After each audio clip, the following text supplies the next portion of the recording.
The rocky shores of Salamis witnessed the birth of one of Greece's most formidable warriors around 1300 BC, during the Late Bronze Age, when Mycenaean civilization dominated the Aegean.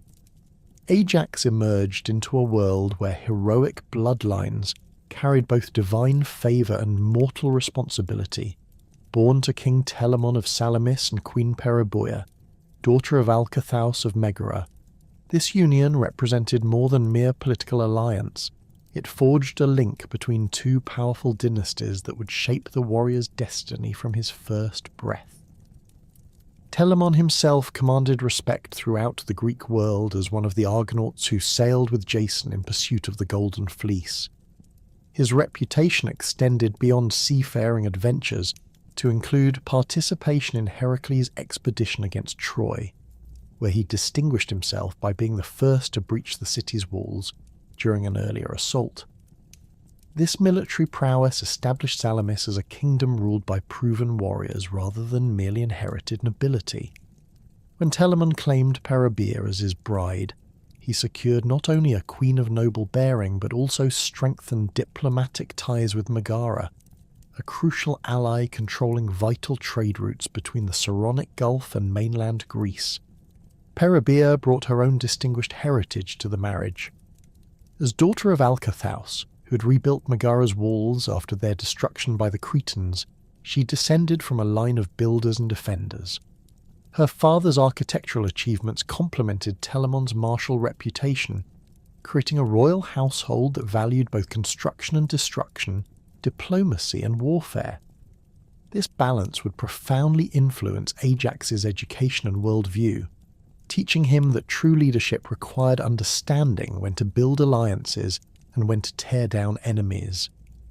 The divine ancestry flowing through Ajax's veins traced back through his paternal grandfather Aeacus, one of the three judges of the underworld and son of Zeus himself. Aeacus had ruled the island of Aegina with such justice and piety that when plague devastated his kingdom, Zeus transformed ants into people to repopulate the land. These became the famous Myrmidons, later led by Achilles, Ajax's cousin through this shared lineage. The blood of the king of gods coursed through multiple generations before reaching Ajax, but its potency remained undiluted, manifesting an extraordinary physical strength and an unwavering sense of honour that would define his character throughout life. This divine connection established Ajax within the exclusive circle of heroes whose mortal achievements reflected their immortal heritage. Unlike some descendants of gods who struggled with their dual nature, Ajax embraced both aspects of his identity. His divine ancestry granted him strength that surpassed ordinary mortals, while his human upbringing instilled the discipline necessary to channel that power effectively. The combination created a warrior who understood that divine favour required constant proof, through heroic deeds rather than passive acceptance of inherited privilege. Salamis itself played a crucial role in shaping the future hero's development. The island's strategic position in the Saronic Gulf, lying between Attica and the Peloponnese, made it a vital way station for maritime trade and military operations throughout the Aegean. Ships carrying goods from the Black Sea colonies, Asia Minor, and the eastern Mediterranean regularly anchored in Salaminian harbours, bringing news, wealth, and cultural exchange to the island kingdom. This constant flow of information kept Telamon's court well informed about political developments across the Greek world, while the economic benefits of controlling such a strategic location provided resources necessary for maintaining a powerful military force. The island's geography demanded that its inhabitants develop both naval and land-based military capabilities. Salamis measured approximately 37 square miles of mostly mountainous terrain, with numerous bays and inlets providing natural harbours for different wind conditions. The main settlement occupied elevated ground overlooking the primary harbour, its position chosen for defensive advantages while maintaining visual contact with approaching vessels. Rocky coastlines offered natural fortification against seaborne attacks, while the island's size allowed for rapid communication between defensive positions. This environment required defenders who could fight effectively in multiple terrains and situations, skills that would prove invaluable during Ajax's later military career. Ajax's early education reflected the comprehensive training expected of Mycenaean royalty. Physical conditioning began in early childhood, with exercises designed to develop the extraordinary strength his divine heritage promised. Bronze Age training methods emphasized functional fitness rather than aesthetic development. Warriors needed to carry heavy bronze armor across varied terrain, wield massive weapons for extended periods, and maintain combat effectiveness despite fatigue and injury. Ajax's instructors, veterans of Telamon's various campaigns, understood that raw strength required refinement through proper technique and tactical awareness. Weapons training followed established patterns refined over generations of warfare. Ajax mastered the fundamentals of spear combat, both in phalanx formations and individual dueling, learning to thrust, parry, and maneuver with bronze-tipped spears measuring 8 to 10 feet in length. Swordwork emphasized the cutting techniques most effective with bronze blades, which maintained sharp edges but lacked the flexibility of later iron weapons. Shieldwork received particular attention, as the large bronze-faced shields of the period required considerable strength and skill to wield effectively while maintaining formation discipline. The famous shield that would later make Ajax legendary in siege warfare began taking shape during these formative years. Crafted by master smiths using techniques passed down through generations, the shield measured nearly 4 feet in diameter and consisted of multiple layers of oxhide reinforced with bronze plates. Its weight approached 40 pounds when fully equipped, requiring exceptional upper body strength and endurance to carry effectively. The shield's surface bore intricate decorative work depicting scenes from Salaminian history and divine symbols representing Ajax's ancestry, marking it as both practical equipment and status symbol. Naval training complemented land-based military instruction, reflecting Salamis's maritime character. Ajax learned to handle various vessel types, from swift reconnaissance galleys to heavy transport ships capable of carrying armed forces across significant distances. Navigation techniques included reading wind patterns, ocean currents and celestial movements, skills essential for any leader expecting to coordinate amphibious operations or maintain communication with allied forces across water barriers. The young prince also studied harbour management, understanding how to organise rapid embarkation and debarkation of troops and supplies during military campaigns. Leadership development occurred through direct participation in governance rather than theoretical instruction alone. Ajax observed his father conducting diplomatic negotiations with neighbouring kingdoms, learning to recognise the subtle signals that revealed true intentions beneath diplomatic courtesy. He witnessed judicial proceedings, where Telamon rendered decisions affecting subjects' lives and property, understanding that royal authority carried corresponding responsibility for justice and protection. Administrative duties included overseeing tax collection, military recruitment, and public works projects that maintained Salamis's prosperity and defensive capabilities. The royal court of Salamis attracted visitors from across the Greek world, providing Ajax with exposure to diverse cultures and military traditions. Merchants brought news of distant lands and foreign fighting techniques, while diplomatic envoys shared intelligence about political developments affecting regional stability. Wandering bards recounted heroic deeds of legendary figures, inspiring the young prince while teaching him that reputation required constant validation through worthy actions. These cultural exchanges broadened Ajax's perspective beyond Salaminian borders, preparing him for the international stage where his greatest achievements would unfold. Religious education formed another crucial component of Ajax's development, connecting his divine ancestry to practical spiritual obligations. The hero learned proper rituals for honouring Zeus and other Olympian deities, understanding that divine favour required active worship rather than passive expectation. sacrificial procedures, festival celebrations, and oracle consultations all demanded precise execution according to ancient traditions. This religious training would later influence Ajax's conduct during the Trojan War, where his piety and respect for divine will contrasted sharply with other heroes' occasional hubris. Military engineering received attention proportionate to its importance in Bronze Age warfare. Ajax studied siege techniques, fortification design, and battlefield engineering that could provide tactical advantages during extended campaigns. The construction and deployment of siege equipment, from simple scaling ladders to complex battering rams, required understanding of mechanical principles and materials science available to Bronze Age craftsmen.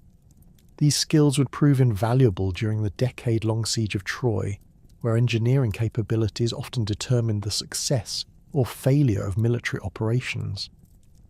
By his 15th year, Ajax had already surpassed most grown warriors in physical stature, standing nearly 6.5 feet tall, with shoulders that spanned the width of a doorway. His frame carried the dense muscle mass characteristic of his divine lineage, yet moved with surprising grace for someone of such imposing dimensions. Visiting dignitaries often remarked that the young prince appeared carved from marble rather than born of mortal flesh, his presence commanding attention even in crowded throne rooms filled with seasoned warriors and nobles. The epithet great began circulating throughout the Greek kingdoms not merely as reference to his size, but acknowledgement of the awe-inspiring physical presence that seemed to dwarf ordinary mortals. This extraordinary development manifested most dramatically in his hands and arms, which possessed the strength to bend bronze spear points and crush pottery vessels without apparent effort. Court physicians documented his growth with fascination, noting that his bone density exceeded normal human parameters, while his muscle fibers displayed unusual thickness and resilience.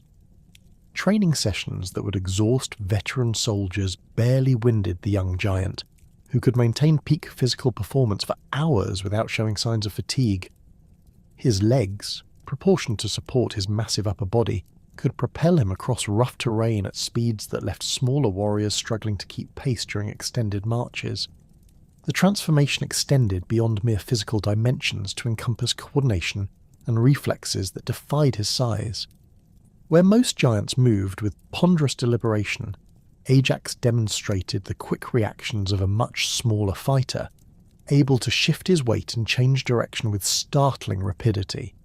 His reach advantage, spanning nearly 8 feet from fingertip to fingertip, allowed him to strike opponents before they could close to effective range, while simultaneously maintaining defensive coverage across a wider area than conventional shields could protect. This combination of size, strength, and agility marked him as a warrior without equal among his generation. Telamon recognized that such extraordinary physical gifts required equally exceptional training to reach their full potential. The king recruited Teucer the Elder, a renowned warrior who had served with distinction during the Argonaut expedition and possessed intimate knowledge of combat techniques developed across the Mediterranean world. Teucer's approach emphasized the defensive fighting style that would become Ajax's signature, recognizing that the young giant's natural advantages lay in his ability to absorb and redirect enemy attacks, rather than rely solely on offensive aggression. Under Teucer's guidance, Ajax mastered the art of shield work that transformed defensive equipment into an offensive weapon. The training began with wooden practice shields weighted with lead to simulate combat conditions, gradually increasing mass and complexity as the student's strength and technique improved. Ajax learned to angle his shield to deflect spear thrusts toward the ground, while simultaneously positioning himself for counterattacks, using the shield's rim as a striking surface capable of breaking bones and crushing armor. Advanced techniques included shield-bashing maneuvers that could knock opponents off their feet and create openings for decisive spear work. Spear combat instruction focused on the massive weapons Ajax would eventually wield in battle, bronze-tipped ash shafts measuring 12 feet in length and weighing nearly 20 pounds. Most warriors required both hands to control such weapons effectively, but Ajax's extraordinary strength allowed him to manipulate them single-handedly while maintaining full shield coverage. Teucer taught him to use the spear's length as both weapon and measuring device, maintaining optimal distance from multiple opponents while delivering devastating thrusts that could penetrate bronze armour and continue through the body to strike enemies positioned behind the primary target. The legendary shield that would make Ajax famous throughout the ancient world began taking shape in the royal armoury during his 16th year. Master craftsman Alcimedon, whose reputation extended from Crete to the Black Sea colonies, supervised the shield's construction using techniques refined over centuries of metalworking experience. The foundation consisted of 7 layers of carefully selected oxhide, each layer treated with specific oils and resins to maximize flexibility while maintaining structural integrity. The hides came from bulls raised specifically for military equipment. Animals fed special diets to produce leather of exceptional quality and thickness. Each oxhide layer received individual attention during the preparation process. Craftsmen stretched the hides across wooden frames, working them with bone tools to achieve uniform thickness and eliminate weak spots that might fail under combat stress.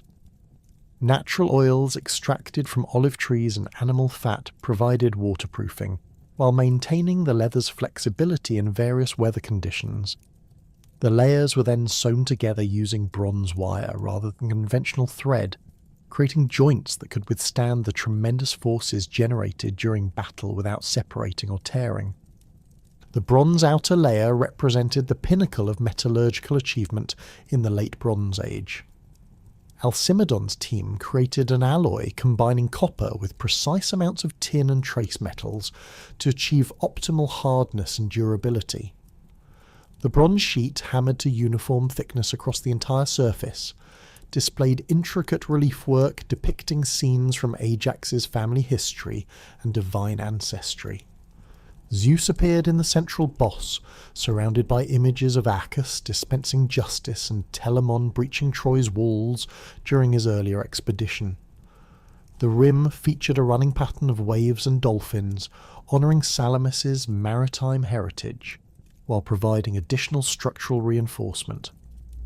The shield's grip system accommodated Ajax's enormous hands while distributing weight across his forearm to prevent fatigue during extended combat. Bronze fittings, custom forged to match his arm measurements, attached to the shield's interior through a network of leather straps that could be adjusted for different fighting styles and tactical situations. The total weight approached 50 pounds when fully equipped, a burden that would prove impossible for ordinary warriors but felt perfectly balanced in Ajax's grip. Its diameter of 4.5 feet provided coverage from shoulder to knee while allowing sufficient manoeuvrability for offensive operations. Testing the completed shield required specially constructed training equipment capable of withstanding Ajax's tremendous strength. Wooden posts reinforced with bronze plates served as striking targets, while mechanical devices simulated the impact of enemy weapons against the shield's surface. Ajax practiced defensive formations against multiple opponents, learning to position the shield to protect not only himself, but also nearby allies who might seek shelter behind its massive surface. Advanced exercises included rapid transitions between defensive stances and offensive maneuvers, maintaining shield coverage while delivering counterattacks with devastating effectiveness. Word of Ajax's extraordinary abilities spread throughout the Greek kingdoms as merchants and diplomatic envoys carried reports of the young giant's training achievements. Stories circulated of practice sessions where he single-handedly held defensive positions against multiple experienced warriors, his shield work so effective that opponents found themselves unable to land meaningful blows despite numerical advantages. These accounts, embellished through retelling but rooted in observable fact, began establishing Ajax's reputation as a defensive specialist without equal among contemporary heroes. His first significant military action occurred during his 18th year when Megarian raiders threatened Salaminian fishing villages along the island's eastern coast. Telamon dispatched Ajax with a small force of veteran warriors to investigate the incursions and restore security to the affected areas. The mission provided an opportunity to test the young prince's combat skills against real opponents while demonstrating his leadership capabilities to experienced soldiers who would judge his worthiness to command. The raiders, approximately 30 strong and equipped with bronze weapons and leather armour, had established a temporary base on a small islet connected to Salamis by a narrow causeway that disappeared during high tide. Their position provided natural protection against conventional assault, while allowing rapid escape by boat if threatened by superior forces. Previous attempts to dislodge them had failed due to the difficulty of approaching across open water, or timing attacks to coincide with low tide conditions that exposed the causeway. Ajax studied the tactical situation with the analytical approach Teucer had emphasized during his training. Rather than attempt a direct assault across the exposed causeway, he positioned his forces on high ground overlooking the raiders' position and began a systematic harassment campaign designed to wear down their morale and supplies. His archers, equipped with composite bows capable of reaching the islet from Salaminian shores, maintained steady pressure during daylight hours while preventing the raiders from resupplying by boat. The decisive engagement occurred when the raiders attempted a breakout assault across the causeway during low tide, believing they could overwhelm Ajax's smaller force through aggressive action. Ajax positioned himself at the causeway's narrowest point, his massive shield creating an impenetrable barrier that forced the attackers into a confined space where their numerical advantage became meaningless. The first raider to reach spear range discovered that Ajax's weapon could penetrate bronze armour as easily as leather, the bronze point driving completely through his torso to strike the man behind him.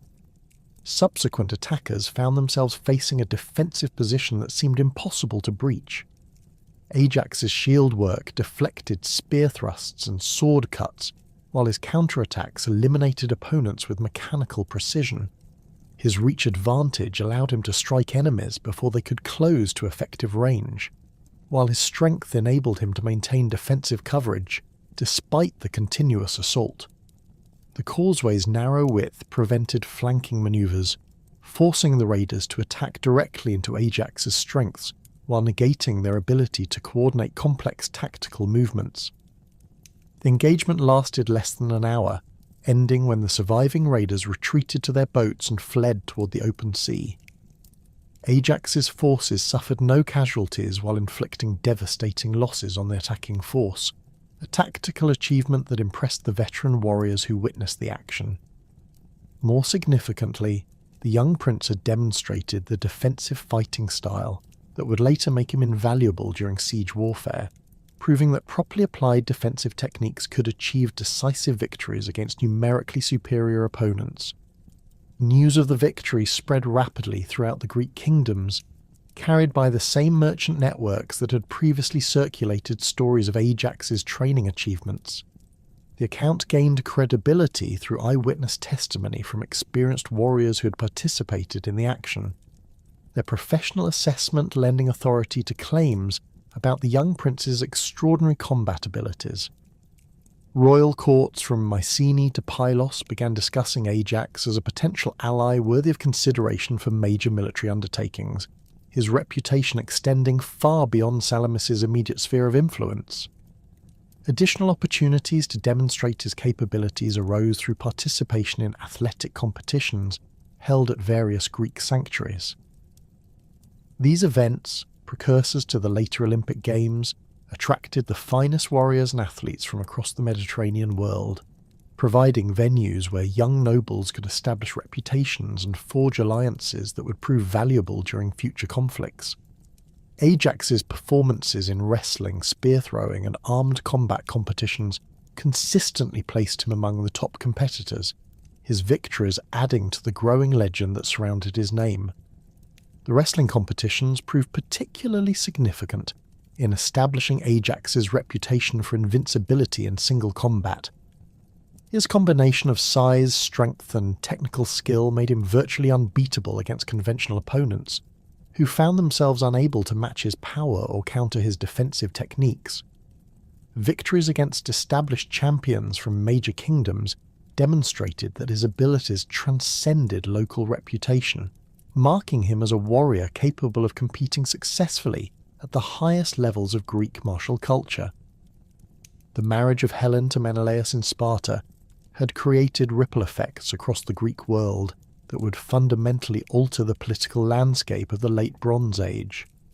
When Tyndareus, Helen's stepfather and regent of Sparta, faced the daunting task of selecting a husband for the most beautiful woman in the known world, he understood that his choice would inevitably create dangerous enemies among the rejected suitors.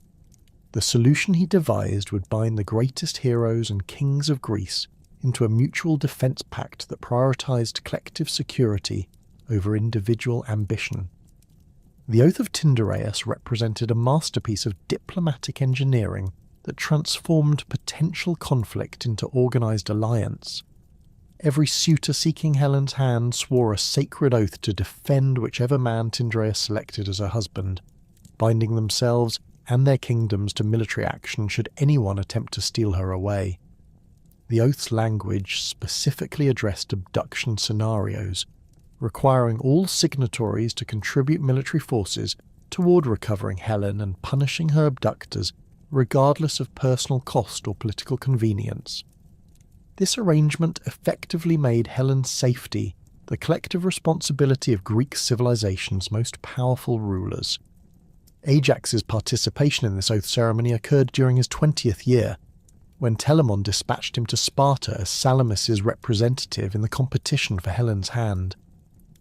While the young giant harboured no realistic expectations of selection, his imposing physical presence and defensive fighting style hardly matched the romantic ideals associated with Helen's legendary beauty. His attendance served crucial diplomatic purposes for Salamis. The oath ceremony provided opportunities to establish relationships with other Greek leaders, while demonstrating Salamis's commitment to maintaining stability throughout the region. The gathering in Sparta brought together an unprecedented assembly of Greek nobility and military power. Agamemnon attended representing Mycenae's imperial interests, while his brother Menelaus sought the match that would eventually secure his claim to Spartan succession. Odysseus arrived from Ithaca with his reputation for cunning already well established among the assembled suitors, though his primary interest lay in observing potential allies rather than pursuing marriage. Diomedes represented Argos with characteristic directness, his military achievements in recent campaigns marking him as a rising power in Peloponnesian politics. Lesser kings and princes filled out the assembly, each representing regional interests that collectively encompassed the entire Greek world. Patroclus attended as proxy for Achilles, who remained in Phthia, completing his education under the centaur Chiron, while various Boeotian and Thessalian nobles demonstrated their kingdom's commitment to maintaining peaceful relations with Sparta.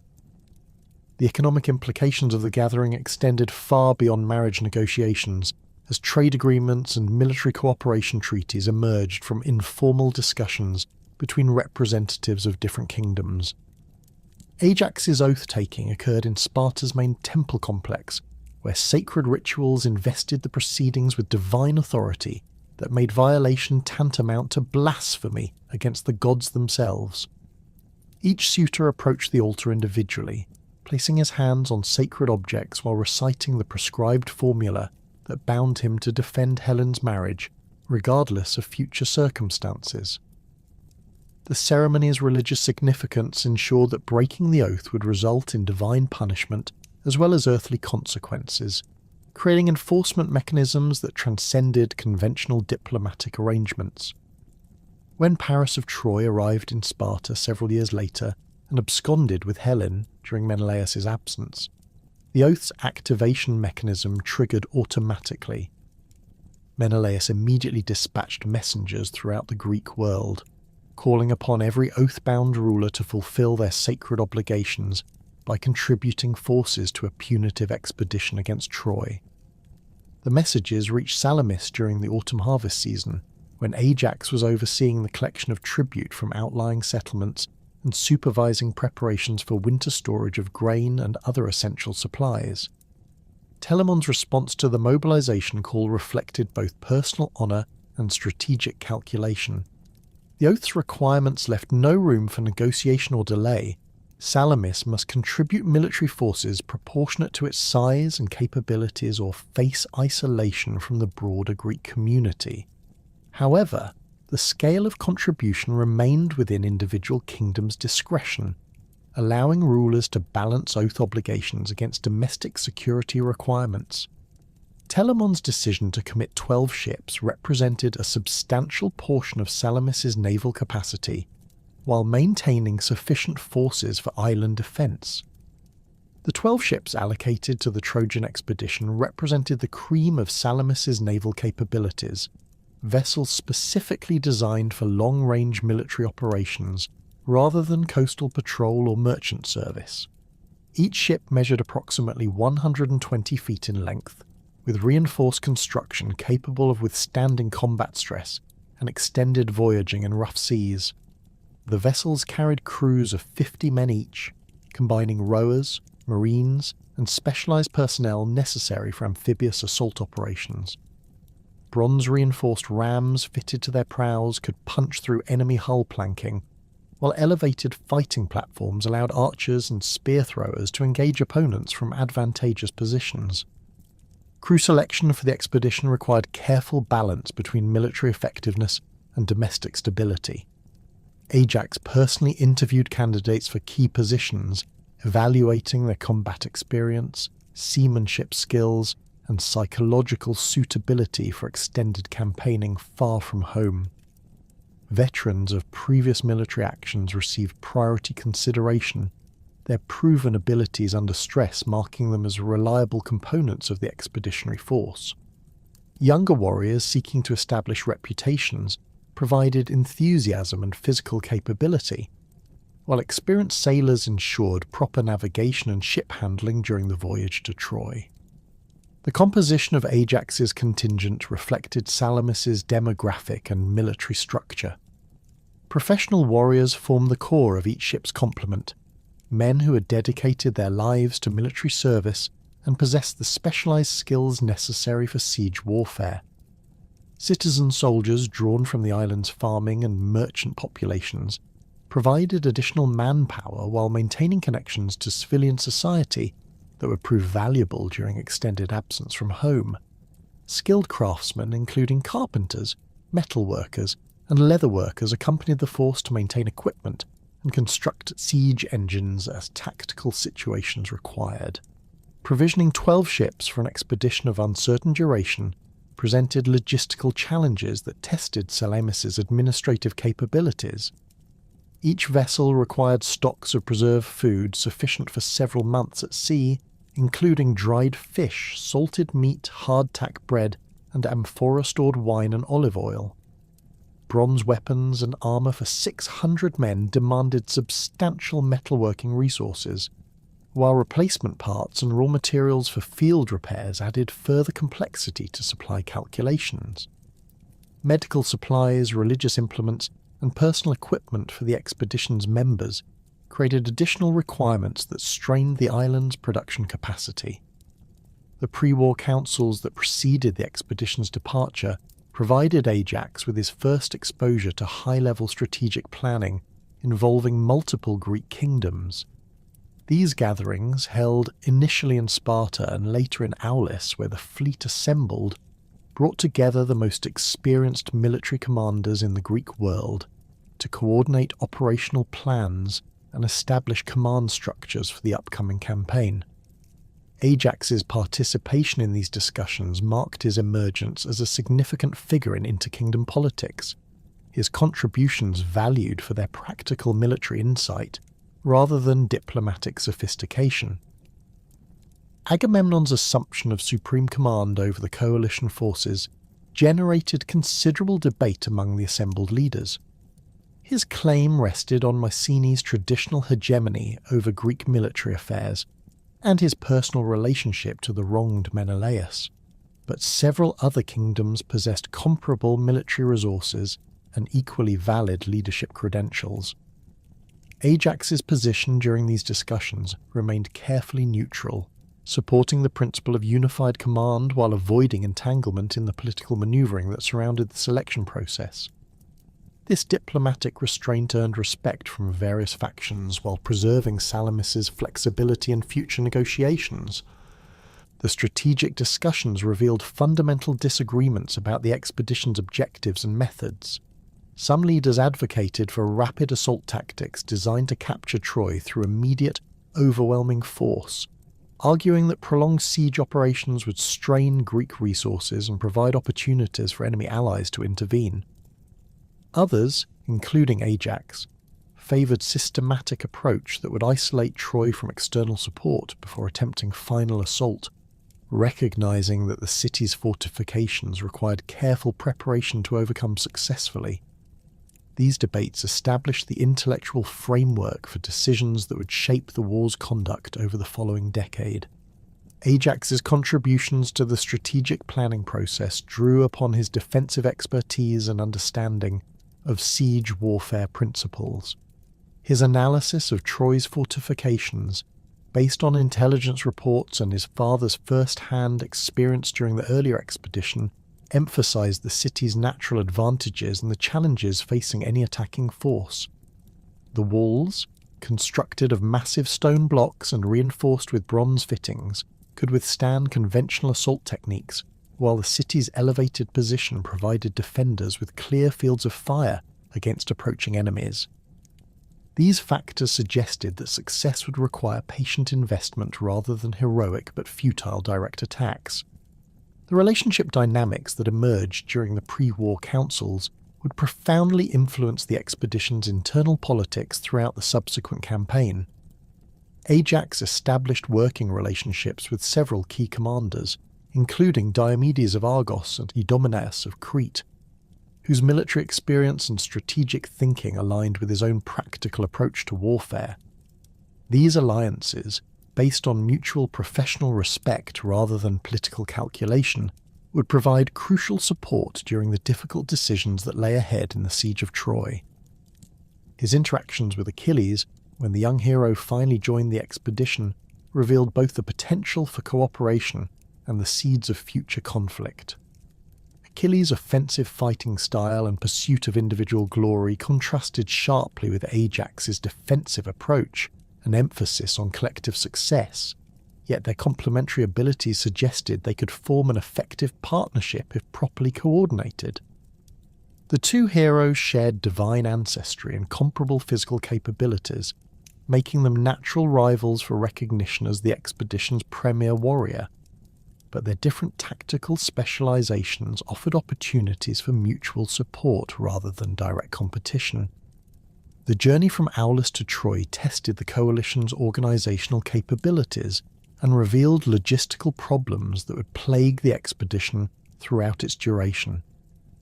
The Greek fleet, numbering over 1,000 ships carrying approximately 50,000 men, represented the largest military force ever assembled in the Mediterranean world. Coordinating movement of such a massive armada required communication systems and navigational precision that stretched contemporary technology to its limits. Weather delays, supply shortages, and mechanical failures created constant challenges that demanded flexible responses from individual commanders.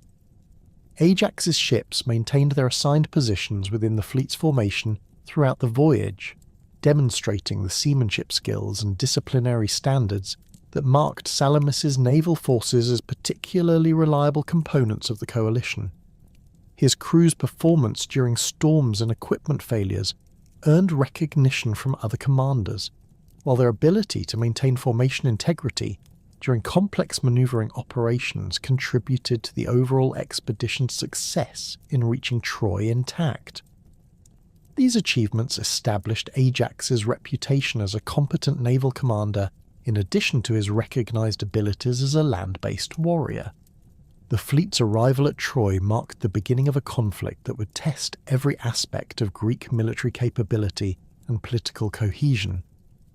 The sight of the city's massive walls rising from their elevated position above the coastal plain confirmed intelligence reports about the formidable defensive challenges awaiting the attacking force. Troy's strategic location controlled access to the Hellespont and the profitable trade routes connecting Europe with Asia, making it wealthy enough to sustain prolonged resistance while potentially attracting support from eastern kingdoms threatened by Greek expansion. Ajax's positioning within the Greek military hierarchy reflected both his personal capabilities and Salamis' status within the coalition. As commander of 12 ships and their associated forces, he ranked among the expedition's middle-tier leaders, possessing sufficient authority to operate independently while remaining subordinate to the supreme command structure. This position allowed him to influence tactical decisions affecting his immediate area of responsibility, while participating in strategic discussions that shaped the overall campaign's direction. His defensive expertise made him particularly valuable for siege operations, where his ability to hold critical positions against enemy counterattacks would prove essential for Greek success. The Greek encampment stretched along the Trojan coastline for nearly 3 miles, a sprawling city of canvas and bronze that housed the largest military force the ancient world had ever witnessed. Within this temporary metropolis, Ajax's Salaminian contingent occupied a strategically crucial position between the main Messenian forces under Agamemnon and the naval anchorage where the coalition's ships lay beached in protective formations. This placement reflected both tactical necessity and recognition of Ajax's unique capabilities. His forces served as the critical link between the expedition's command structure and its vital maritime lifeline, a responsibility that would define his role throughout the decade-long siege. The defensive perimeter that Ajax established around his section of the camp demonstrated the methodical approach that distinguished his military leadership from the more flamboyant styles favoured by other heroes. His engineers, working under direct supervision, constructed earthwork fortifications that integrated natural terrain features with artificial obstacles to create overlapping fields of defensive fire. Bronze-tipped stakes driven into the ground at precise angles formed barriers that would channel attacking forces into predetermined killing zones, while carefully positioned archer platforms provided elevated firing positions that could sweep the approaches with concentrated missile fire. The construction techniques employed in these fortifications drew upon engineering principles that Ajax had studied during his youth in Salamis, adapted to meet the specific challenges of siege warfare on foreign soil. The earthworks incorporated drainage systems that would prevent seasonal flooding from undermining defensive positions, while the wooden palisades used local timber, reinforced with bronze fittings salvaged from damaged ships. These practical innovations reflected Ajax's understanding that successful siege operations required attention to mundane logistical details as much as heroic individual combat, a perspective that would prove invaluable as the war extended far beyond its originally anticipated duration. The reputation that earned Ajax recognition as the bulwark of the Achaeans emerged from his consistent performance during the early phases of the siege, when Trojan forces under Hector's command launched repeated probing attacks designed to test Greek defensive capabilities and identify weak points in their perimeter. These engagements, typically involving several hundred warriors on each side, provided opportunities for individual heroes to demonstrate their combat skills while serving larger strategic purposes related to intelligence gathering and morale warfare.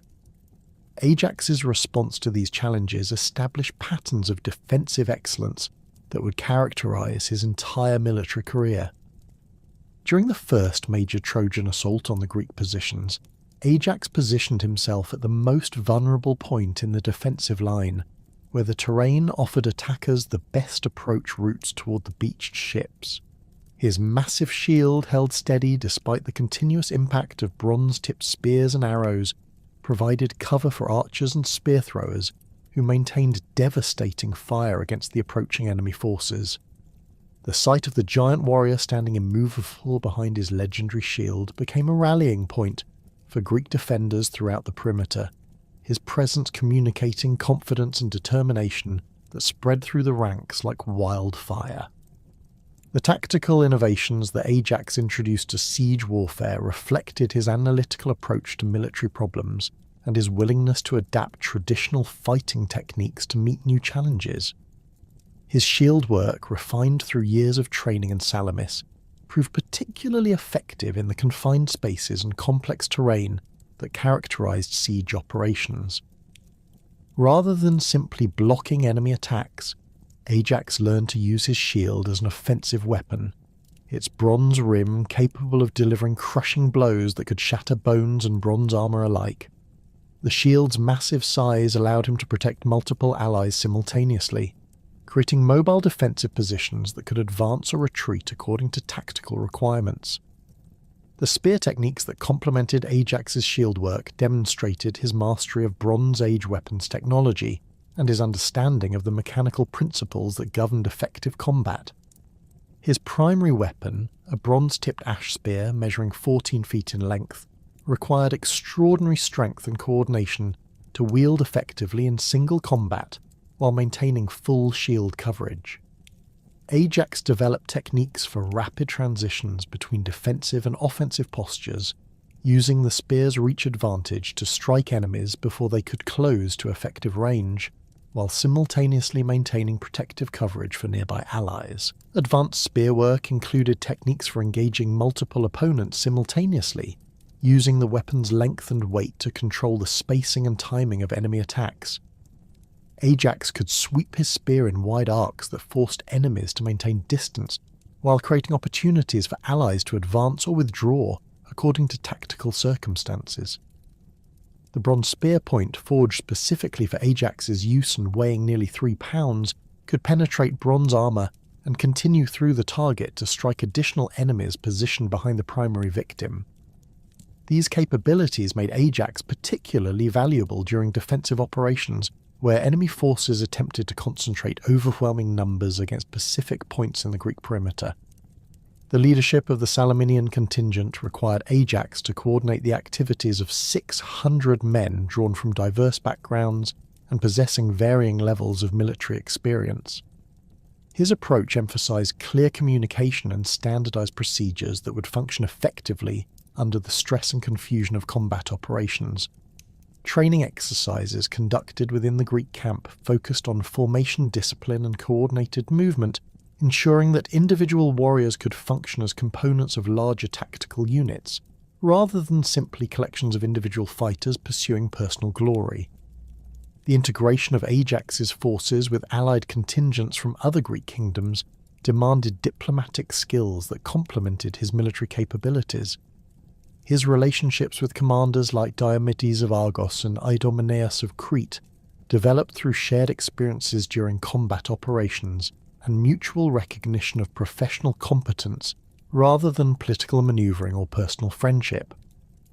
These working relationships enabled effective coordination during complex operations that required precise timing and reliable communication between different national contingents operating under unified command structures. The strategic positioning that Ajax maintained throughout the siege reflected his understanding of the broader tactical situation and his recognition of the roles that different Greek forces needed to play for overall success. His contingent typically occupied positions that controlled access routes between the main Greek camp and the naval anchorage, ensuring that supply lines and communication networks remained secure despite enemy attempts at interdiction. This responsibility required constant vigilance and the ability to respond rapidly to threats from multiple directions, as Trojan forces regularly attempted to exploit gaps in Greek coverage to strike at vulnerable targets. Naval security operations represented a crucial aspect of Ajax's responsibilities that received less attention in heroic accounts, but proved essential for maintaining Greek capabilities throughout the extended siege. The protection of beach ships required specialized defensive techniques adapted to the unique challenges of amphibious warfare, where attackers could approach from both land and sea while defenders needed to maintain mobility for rapid redeployment. Ajax developed tactics for coordinating land-based defensive forces with naval crews who remained aboard their vessels to provide fire support and emergency evacuation capabilities.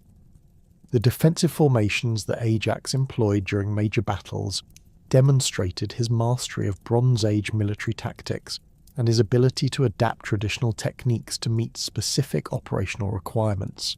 His preferred formation placed the strongest warriors in the front rank, where their bronze armour and large shields could absorb the initial impact of enemy charges, while supporting ranks provided spear support and missile fire that would break up attacking formations before they could achieve decisive penetration. The formation's flexibility allowed for rapid transitions between defensive and offensive operations, maintaining tactical initiative despite numerical disadvantages. The coordination between Ajax's shield work and the supporting activities of his subordinate commanders created defensive systems that proved nearly impenetrable to Trojan assault tactics. His lieutenants, trained in the tactical methods developed in Salamis, understood how to position their forces to maximize the protective coverage provided by Ajax's massive shield while maintaining their own offensive capabilities. This coordination required extensive practice and clear communication protocols, as the timing and positioning of supporting elements determined whether defensive operations would succeed or fail under enemy pressure. The psychological impact of Ajax's defensive prowess extended far beyond its immediate tactical effects, influencing morale and combat effectiveness throughout the Greek forces. His reputation for invincibility in defensive combat provided confidence to allied warriors who might otherwise have been intimidated by Trojan numerical advantages or the formidable reputation of enemy champions like Hector. The sight of Ajax holding critical positions against overwhelming odds became a symbol of Greek determination and military competence, inspiring individual acts of heroism that contributed to overall operational success. The equipment modifications that Ajax implemented throughout the siege reflected his practical approach to military problems and his willingness to experiment with new solutions to tactical challenges. His shield underwent continuous refinement, with additional bronze reinforcement added to areas that showed wear from repeated combat use, while the grip system received adjustments that improved balance and reduced fatigue during extended defensive operations. These modifications, implemented by skilled craftsmen within the Greek camp, demonstrated the importance of maintaining and improving equipment throughout extended military campaigns. The intelligence-gathering activities that Ajax conducted through his defensive operations provided valuable information about Trojan capabilities and intentions that influenced Greek strategic planning. His position at critical points in the defensive perimeter allowed him to observe enemy tactical methods and identify patterns in their operational approaches, intelligence that proved valuable for predicting and countering future attacks. The detailed reports that Ajax provided to the Greek command structure demonstrated his analytical capabilities and his understanding of the broader strategic context within which individual combat actions occurred. The siege warfare techniques that Ajax mastered during the Trojan campaign represented the culmination of Bronze Age military engineering and tactical innovation. His understanding of fortification design, gained through defending the Greek perimeter against constant enemy pressure, provided insights into the challenges facing any attempt to breach Troy's massive walls. The defensive methods he developed for protecting the Greek naval base offered solutions to problems that would recur throughout subsequent military history, establishing principles that remained relevant for siege operations conducted with more advanced technology. The endurance that Ajax demonstrated throughout the decade-long siege reflected both his extraordinary physical capabilities and his psychological resilience under the stress of extended combat operations. His ability to maintain peak performance despite the accumulated fatigue of years of warfare provided stability and continuity that proved essential for Greek morale during the most difficult phases of the campaign. The consistency of his defensive excellence, maintained despite changing tactical circumstances and evolving enemy capabilities, established standards of military professionalism that influenced Greek military culture for generations, following the war's conclusion. The morning mist clung to the Trojan plain as Ajax adjusted his grip on his 14-foot spear, its bronze point gleaming despite the overcast sky that had dominated the battlefield for 3 consecutive days. Across the no-man's land that separated the Greek and Trojan lines, Hector of Troy emerged from the Scaean gates, his bronze armour catching what little sunlight penetrated the clouds.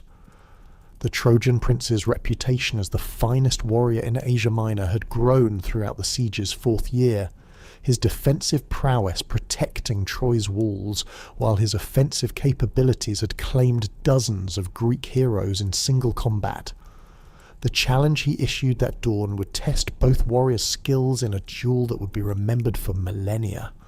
The formal challenge followed protocols established by Bronze Age warfare traditions, with heralds from both sides meeting in the neutral ground between the armies to establish terms and conditions for the single combat.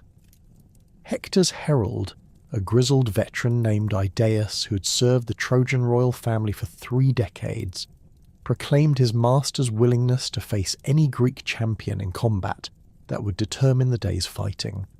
The term specified that the duel would continue until one warrior yielded or fell, with the victor claiming the defeated opponent's armour while returning the body for proper burial rites. These conditions reflected the honour code that governed heroic combat, emphasising individual prowess while maintaining respect for fallen enemies. Ajax's acceptance of the challenge surprised some Greek commanders who had expected Achilles or Diomedes to step forward as their champion. However, his recent performances during Trojan assaults on the Greek perimeter had demonstrated defensive capabilities that seemed ideally suited for countering Hector's aggressive fighting style. The Salaminian prince's reputation for invincibility in defensive combat, combined with his massive size and legendary shield, suggested he possessed the best chance of neutralizing Hector's offensive advantages while creating opportunities for decisive counterattacks. Agamemnon's approval of Ajax's participation reflected both confidence in his abilities and strategic calculation about preserving other valuable champions for future engagements.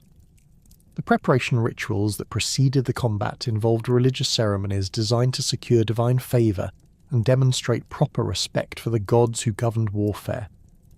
Ajax offered sacrifices to Zeus and Athena, requesting strength and wisdom for the coming battle while acknowledging that ultimate victory depended upon divine will rather than mortal skill alone.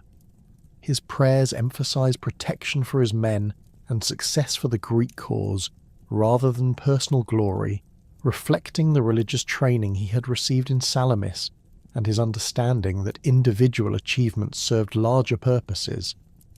The bronze-tipped spears and polished armour that surrounded the altar created a visual reminder of the violence that would follow these peaceful rituals.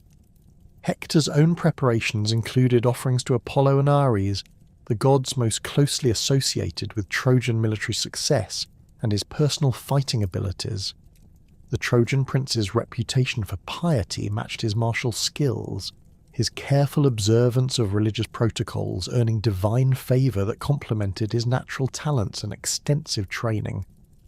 His equipment, forged by the finest craftsmen in Troy and reinforced with bronze fittings imported from across the eastern Mediterranean, represented the pinnacle of military technology available to Bronze Age warriors.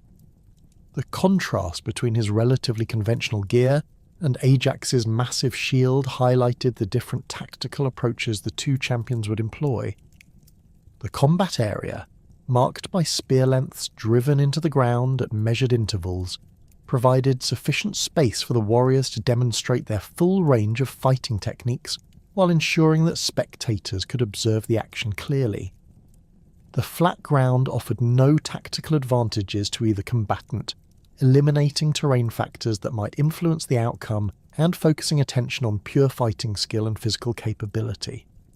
Dust clouds kicked up by the warriors' movements would provide the only environmental challenges, requiring both men to maintain awareness and coordination despite reduced visibility during intense exchanges.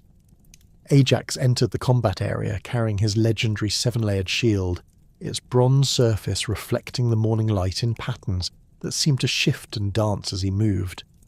The shield's weight approaching 50 pounds would have proven impossible for ordinary warriors to wield effectively, but Ajax's extraordinary strength allowed him to manipulate it with apparent ease while maintaining full mobility. His bronze-tipped spear, measuring 14 feet in length and weighing nearly 20 pounds, required similar strength and coordination to employ effectively in single combat.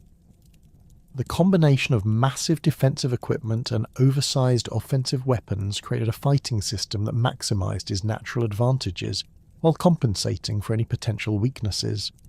Hector's equipment reflected different tactical priorities, emphasizing mobility and offensive capability over pure defensive strength. His shield, while substantial by normal standards, measured only 3 feet in diameter and weighed less than half as much as Ajax's massive protection. The Trojan prince's spear, crafted from seasoned ash and tipped with bronze forged in Troy's finest workshops, measured 11 feet in length and balanced perfectly for both thrusting and throwing techniques. His bronze armour, consisting of a cuirass, greaves, and helmet decorated with horsehair plumes, provided comprehensive protection while allowing the rapid movement that characterized his fighting style. The opening exchanges established the tactical patterns that would dominate the entire duel, with Hector attempting to use his mobility advantage to find gaps in Ajax's defensive coverage, while the Greek champion employed his reach and shield work to control distance and timing. Hector's initial attacks probed for weaknesses in Ajax's stance and technique, his spear point seeking the narrow gaps between shield and armour that might allow penetrating strikes. Ajax responded with methodical defensive work, his shield positioned to deflect rather than simply block incoming attacks, while his spear maintained threatening presence that forced Hector to respect his counterattack capabilities. The bronze spear points created showers of sparks when they struck bronze armour or shield facings, the metallic impacts audible throughout the assembled armies, despite the distance that separated spectators from the combat area. Hector's speed allowed him to deliver multiple attacks from different angles, testing Ajax's ability to track and respond to rapid changes in threat direction. Ajax's responses demonstrated the shield techniques he had mastered during years of training, his defensive work so fluid and natural that it appeared effortless, despite the tremendous forces involved in deflecting and redirecting Hector's powerful attacks. The endurance test that developed as the duel extended beyond its first hour revealed the different physical conditioning that each warrior had developed through their respective training regimens. Hector's approach emphasized sustained high-intensity activity, his attacks maintaining consistent power and accuracy despite the accumulated fatigue of continuous combat. Ajax's defensive style proved less physically demanding in terms of rapid movement, but the weight of his equipment and the forces generated by blocking and deflecting attacks created different types of stress that tested his strength and coordination in unique ways. Tactical adjustments throughout the combat demonstrated both warriors' analytical capabilities and their ability to adapt fighting techniques to counter their opponent's strategies. Hector modified his attack patterns to avoid predictable rhythms that Ajax might exploit, varying the timing and direction of his strikes while maintaining pressure that prevented the Greek champion from seizing offensive initiative. Ajax responded with subtle changes in his defensive positioning, using his shield's size to create mobile barriers that channeled Hector's attacks into predetermined directions, while creating opportunities for counterstrikes with his massive spear. The closest approach to decisive action occurred during the duel's third hour, when Hector's spear point found a gap between Ajax's shield and shoulder armour, the bronze tip penetrating the leather backing and drawing blood from the Greek champion's upper arm. The wound, while not immediately dangerous, demonstrated that Ajax's defensive system contained vulnerabilities that skilled opponents could exploit, given sufficient time and opportunity. Hector's success in achieving this penetration energized the Trojan spectators while creating concern among Greek observers who had considered Ajax's defence impenetrable. Ajax's response to the wound revealed both his tactical intelligence and his psychological resilience under combat stress. Rather than allowing the injury to disrupt his defensive rhythm, he incorporated the wound's limitations into his fighting technique, adjusting his shield position to compensate for reduced mobility in his left shoulder while maintaining full defensive coverage. His counterattack, delivered with the full power of his massive frame behind his spear thrust, drove Hector backwards several steps and demonstrated that the Greek champion retained full offensive capability despite his injury. The mutual respect that developed between the two warriors became evident in their tactical choices as the duel progressed beyond its fourth hour. Both men possessed sufficient skill to attempt potentially decisive but risky techniques that might end the combat quickly, yet both chose to continue with methodical approaches that minimized the chance of catastrophic errors. This tactical conservatism reflected not cowardice or lack of confidence, but rather professional recognition of their opponent's capabilities and understanding that premature aggression might provide decisive advantages to a skilled and patient enemy. The intervention of approaching darkness provided a face-saving conclusion to a duel that might otherwise have continued until one warrior collapsed from exhaustion. The formal protocols governing single combat included provisions for suspending hostilities when environmental conditions make continued fighting impractical or dangerous, recognizing that heroic combat should demonstrate skill rather than simply endurance or luck. The heralds who called for suspension cited the approaching night and the difficulty of maintaining fair conditions for both combatants as justification for ending the day's fighting. The exchange of gifts that concluded the duel represented one of the most significant moments in the relationship between Greek and Trojan forces throughout the entire siege. Ajax presented Hector with a silver-studded sword belt, crafted by Salaminian artisans and decorated with scenes depicting naval victories won by Ajax's ancestors. The gift's value extended beyond its material worth to encompass recognition of Hector's fighting ability and acknowledgement of the honour he'd brought to the combat. Hector's reciprocal gift, a bronze-fitted sword with ivory handle carved by Trojan craftsmen, demonstrated similar respect for Ajax's capabilities and character. These gifts would later assume tragic significance when Hector fell to Achilles' spear, as the sword belt Ajax had given him became the means by which Achilles dragged his body around Troy's walls. The irony of this development, where a token of respect between honourable enemies became an instrument of posthumous humiliation, illustrated the complex relationships and unintended consequences that characterized heroic warfare. Ajax's reaction to this desecration would contribute to his later conflicts with Achilles and the Greek command structure. The strategic implications of the duel extended far beyond its immediate tactical results, influencing both armies' morale and operational planning for subsequent engagements. The Greek forces gained confidence from Ajax's demonstration that Hector, despite his fearsome reputation, could be matched and contained by proper defensive techniques and tactical discipline. This knowledge would prove valuable during future battles, when Hector's presence on the battlefield might otherwise have intimidated Greek warriors and disrupted their formation integrity. Trojan forces drew different lessons from the combat, recognizing that their premier champion had faced his most challenging opponent to date without achieving decisive victory.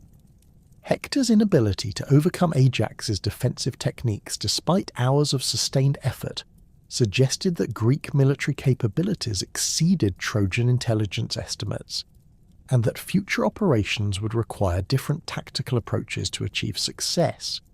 The duel's outcome encouraged Trojan commanders to seek alternative strategies that might exploit Greek weaknesses, rather than relying solely on superior individual combat skills.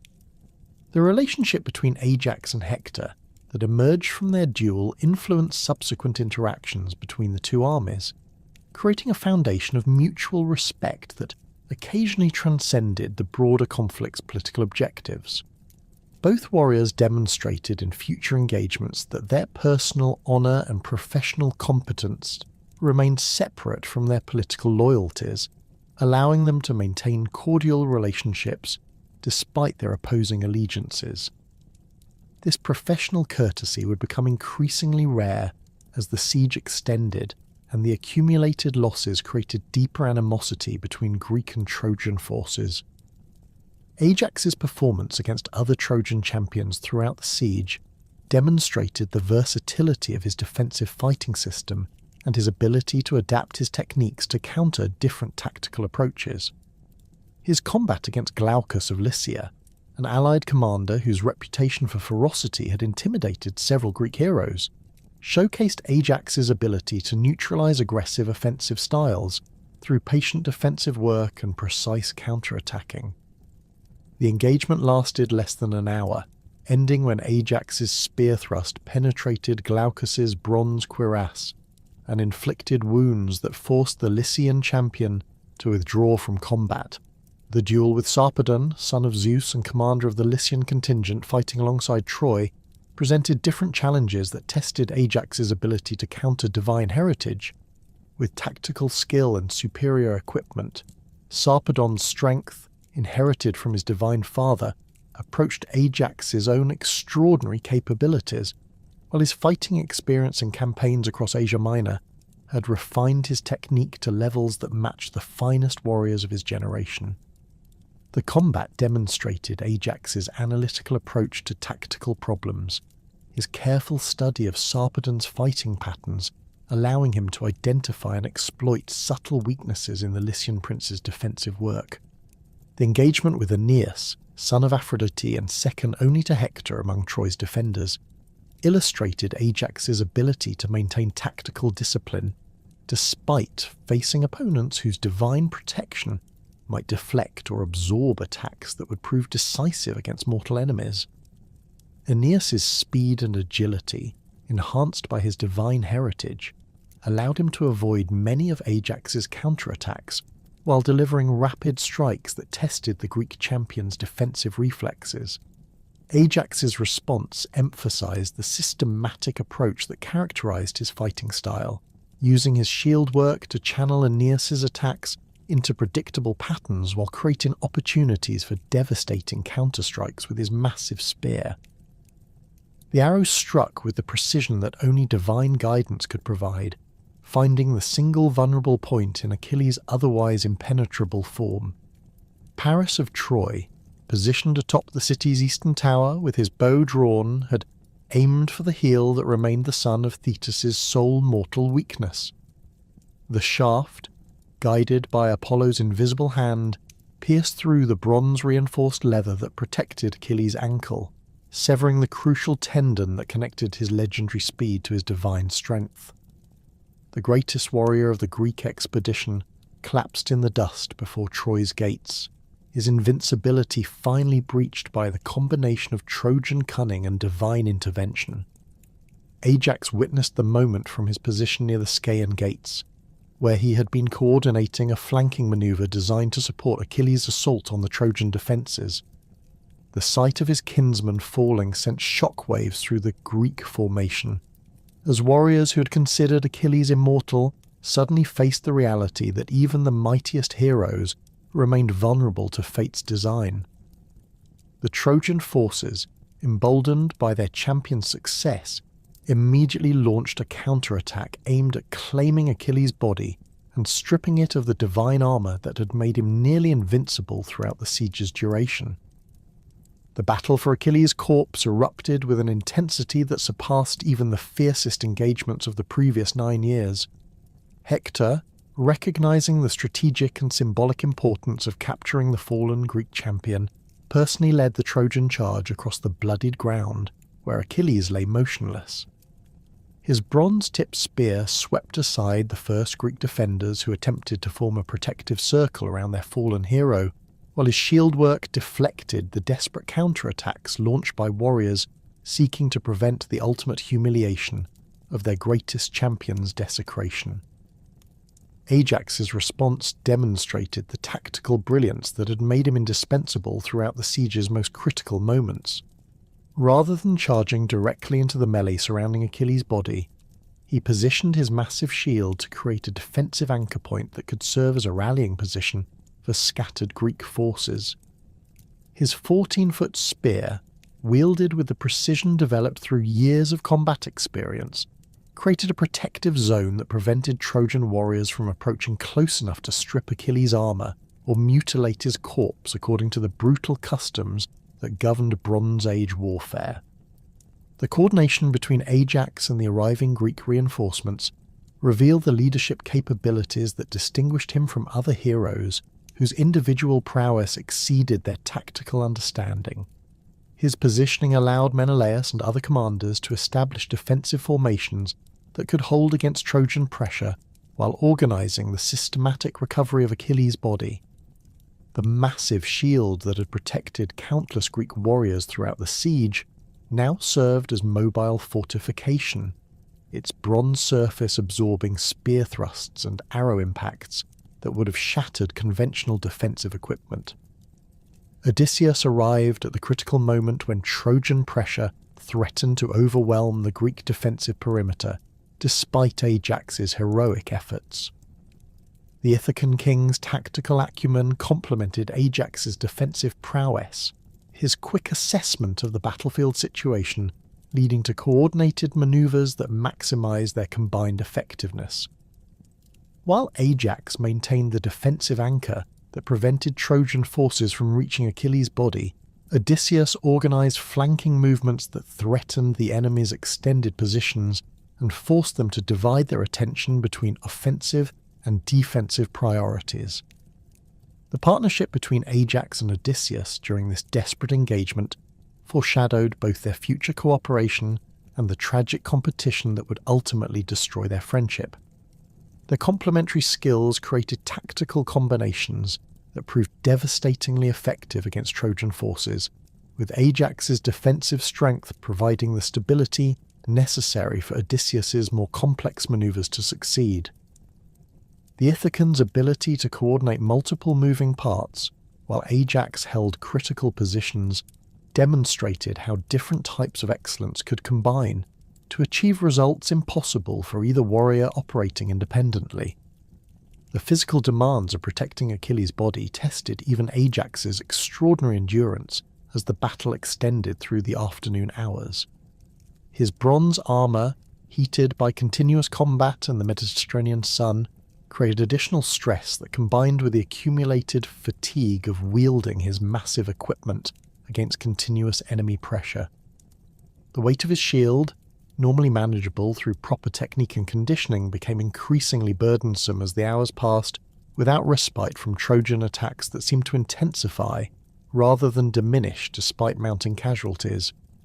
Hector's personal involvement in the assault created tactical complications that required Ajax to modify his defensive approach to counter the Trojan prince's superior mobility and offensive capabilities. The two champions had developed mutual respect through their previous encounters, but the stakes surrounding Achilles' body eliminated the courtesy that had characterized their earlier duels.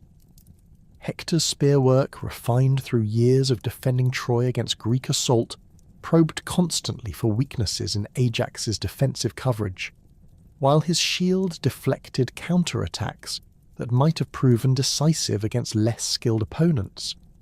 The arrival of Trojan reinforcements under Aeneas and Glaucus transformed the engagement from desperate skirmish into full-scale battle involving thousands of warriors from both armies.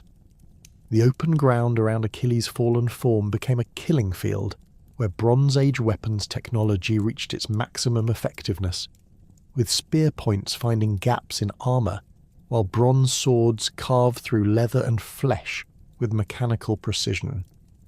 Ajax's position at the centre of this maelstrom required him to coordinate defensive efforts across multiple threat vectors, while maintaining the protective coverage that prevented enemy forces from reaching their primary objective. The tactical evolution of the battle demonstrated Ajax's ability to adapt his fighting techniques to meet changing circumstances without abandoning the defensive principles that formed the foundation of his combat effectiveness. As Trojan forces attempted to envelop the Greek position, Through coordinated flanking maneuvers, Ajax shifted his shield work to create mobile defensive barriers that could respond to threats from multiple directions simultaneously. His spear techniques evolved from individual combat methods to area denial tactics that controlled space, rather than simply targeting specific opponents. The psychological pressure of protecting his kinsman's body added emotional dimensions to Ajax's tactical calculations that tested his ability to maintain rational decision-making under extreme stress. The sight of Achilles' motionless form, surrounded by enemies seeking to claim the ultimate prize of Greek heroism, created urgency that might have led lesser warriors to abandon defensive discipline in favour of desperate offensive action. Ajax's response revealed the mental strength that complemented his physical capabilities, his tactical patience allowing him to identify and exploit opportunities that more impulsive approaches might have missed. Odysseus's tactical contributions during the extended engagement showcased the intellectual approach to warfare that would later make him legendary throughout the ancient world. His ability to coordinate complex maneuvers while Ajax maintained defensive stability created tactical combinations that maximized their forces' effectiveness despite numerical disadvantages. The Ithacan's understanding of battlefield psychology allowed him to time his maneuvers for maximum impact on enemy morale, his attacks striking at moments when Trojan confidence peaked and reverses would prove most demoralizing. The recovery operation that finally succeeded in extracting Achilles' body from the contested ground required precise coordination between Ajax's defensive work and Odysseus's tactical maneuvering. The plan, developed through rapid consultation between the two heroes during brief lulls in the fighting, involved Ajax creating a mobile defensive corridor while Odysseus organised the personnel necessary to carry Achilles' body and equipment back to Greek lines. The execution demanded split-second timing and absolute trust between warriors whose fighting styles had never been tested in such close coordination. Ajax's shield work during the withdrawal phase demonstrated techniques that had never been employed in previous engagements throughout the siege's duration. His massive bronze-faced protection became a mobile wall that advanced and retreated according to tactical requirements, while maintaining coverage for the warriors carrying Achilles' body. The shield's size, which had sometimes seemed excessive during individual combat, proved perfectly suited for protecting multiple personnel during coordinated movement under enemy fire. His spearwork complemented the defensive coverage by creating threat zones that forced pursuing Trojans to maintain distance rather than pressing their attacks to decisive range. The successful completion of the recovery mission marked a turning point in both the siege's tactical development and the relationship dynamics within the Greek command structure. Ajax's performance during the desperate hours of fighting had demonstrated capabilities that extended beyond individual combat prowess to encompass battlefield leadership and tactical innovation under the most extreme circumstances. His partnership with Odysseus had proven that cooperation between different types of excellence could achieve results impossible through individual effort alone, yet it had also revealed potential sources of future conflict, as both heroes recognized their complementary capabilities. The funeral preparations for Achilles created additional opportunities for Ajax to demonstrate the leadership qualities that distinguished him from other Greek champions. His supervision of the complex logistics involved in preparing proper burial rites for the expedition's greatest hero required administrative skills that complemented his martial abilities. The procurement of materials for the funeral pyre, coordination with religious authorities to ensure proper ceremonial procedures, and management of security arrangements to prevent Trojan interference all demanded attention to detail that revealed Ajax's comprehensive understanding of military operations beyond simple combat effectiveness. The emotional impact of losing Achilles affected Ajax more profoundly than his outward composure suggested to casual observers. The kinship bond that connected them through their shared descent from Aeacus had created personal attachment that transcended the professional relationships Ajax maintained with other Greek commanders. Achilles' death represented not only the loss of the expedition's most effective warrior, but also the severing of familial connections that linked Ajax to his divine heritage and the heroic traditions that had shaped his identity since childhood. The grief that Ajax experienced manifested in subtle changes to his tactical approach and command style that reflected the psychological processing of profound loss. His defensive techniques, previously characterized by methodical precision and calculated responses to enemy actions, began incorporating elements of controlled aggression that suggested internal emotional pressures seeking outlet through combat activity. These modifications remained within the bounds of tactical effectiveness, but they represented departures from the purely defensive philosophy that had previously defined his fighting style. The funeral games, organized to honor Achilles' memory, provided contexts for Ajax to channel his grief into competitive activities that celebrated his kinsman's achievements while demonstrating his own continued excellence.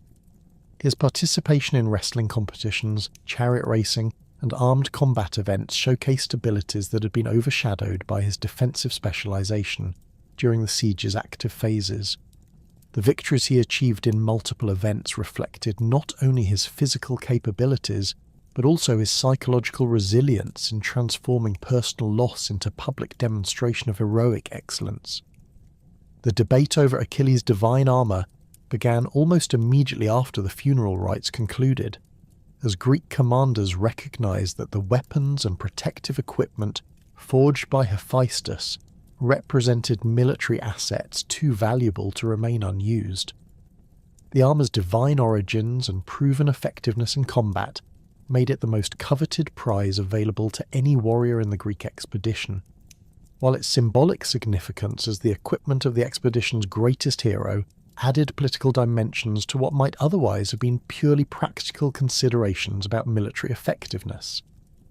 Ajax's claim to inherit Achilles' armour rested on multiple foundations that seemed to provide overwhelming justification for his selection. The kinship bond that connected them through Aeacus created hereditary claims that followed established precedents for distributing deceased warriors' equipment among surviving family members. His performance during the recovery of Achilles' body had demonstrated both the courage and tactical skill necessary to employ the divine equipment effectively, while his consistent excellence throughout the siege's duration marked him as the logical successor to Achilles' role as the expedition's premier warrior. The alternative claims advanced by other Greek heroes reveal the political complexities that surrounded decisions about distributing valuable military assets among competing personalities with legitimate but conflicting interests. Odysseus's contribution to recovering Achilles' body provided tactical justification for his candidacy, while his reputation for wisdom and strategic thinking suggested he might employ the divine armour more effectively than warriors whose approaches emphasized pure physical prowess over intellectual analysis of tactical situations. The formal debate process that emerged to resolve competing claims reflected the democratic elements that existed within the Greek command structure, despite its overall hierarchical organization. Representatives from different contingents presented arguments supporting their preferred candidates, while neutral parties attempted to evaluate the merits of various positions according to established criteria for determining worthiness to inherit heroic equipment. The proceedings revealed both the strengths and weaknesses of collective decision-making processes when applied to emotionally charged issues, with significant implications for future military effectiveness. Ajax's presentation of his case emphasized the practical considerations that should govern decisions about military equipment distribution. His argument focused on demonstrated combat effectiveness, proven reliability under extreme stress, and the tactical requirements that would determine whether Achilles' armour could continue contributing to Greek military success. The defensive fighting style that had made Ajax indispensable throughout the siege seemed ideally suited for maximizing the protective capabilities of divine armour, while his extraordinary strength would allow him to employ the equipment without the mobility restrictions that might limit other warriors' effectiveness. The formal contest for Achilles' divine armour began 3 days after the funeral games concluded, when Agamemnon convened a council of senior Greek commanders to address the competing claims that had emerged among the expedition's leadership. The stakes extended far beyond simple equipment distribution, as the armour crafted by Hephaestus represented both practical military advantages and symbolic authority that could influence the siege's remaining phases. The bronze-reinforced tent where the proceedings occurred buzzed with tension as representatives from 12 major contingents had gathered to witness what many recognised would be a pivotal moment in Greek command structure dynamics. The judging panel consisted of 7 senior commanders whose reputations for fairness and military wisdom had earned respect throughout the coalition forces. Agamemnon presided over the proceedings despite his personal interests in the outcome, while Nestor of Pylos provided historical perspective drawn from decades of military experience across the Mediterranean world. Idomeneus of Crete contributed tactical expertise gained through extensive siege warfare, while Phoenix, Achilles' former tutor, offered insights into the fallen hero's intentions regarding his equipment's eventual disposition. The remaining judges represented different regional interests within the coalition, their diverse perspectives intended to ensure balanced evaluation of competing arguments. Ajax entered the proceedings with confidence born from his conviction that merit and kinship provided overwhelming justification for his claim to Achilles' armour. His physical presence dominated the assembly space, his massive frame and battle-scarred equipment serving as visual reminders of his consistent performance throughout the siege's duration. The wounds visible on his bronze armour told stories of defensive actions that had preserved Greek positions during critical moments, while his legendary shield bore dents and scratches that documented years of successful combat against Troy's finest warriors. His supporters included veterans from multiple contingents who had witnessed his tactical excellence during the most desperate phases of the campaign. Odysseus approached the contest with different advantages that reflected his reputation for intellectual sophistication and strategic thinking.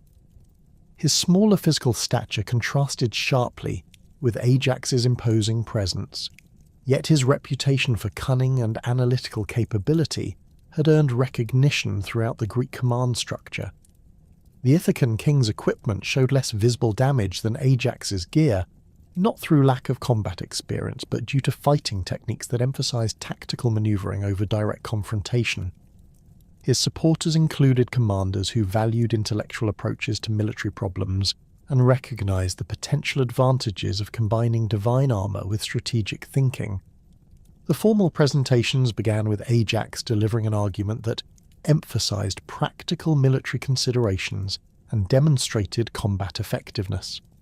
His speech, delivered in the straightforward manner that characterized his approach to all activities, focused on documented achievements that could be verified through eyewitness testimony from multiple sources.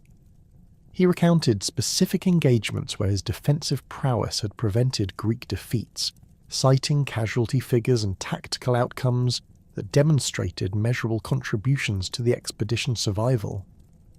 His argument included detailed analysis of how Achilles' armour would enhance his existing capabilities while maintaining the defensive specialization that had proven invaluable throughout the siege.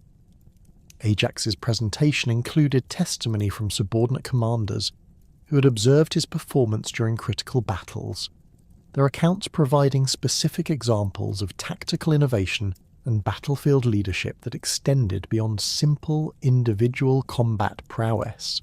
Veterans described his coordination of complex defensive operations during Trojan assaults on the Greek naval base, while officers from other contingents testified about his reliability during joint operations that required precise timing and absolute trust between allied forces. The accumulated testimony painted a picture of comprehensive military competence that encompassed both personal combat skills and broader leadership capabilities. The kinship argument that Ajax advanced drew upon established precedents for distributing deceased warriors' equipment among surviving family members. His genealogical connection to Achilles through their shared descent from Ajax provided legal and traditional justification that aligned with Bronze Age customs governing inheritance rights.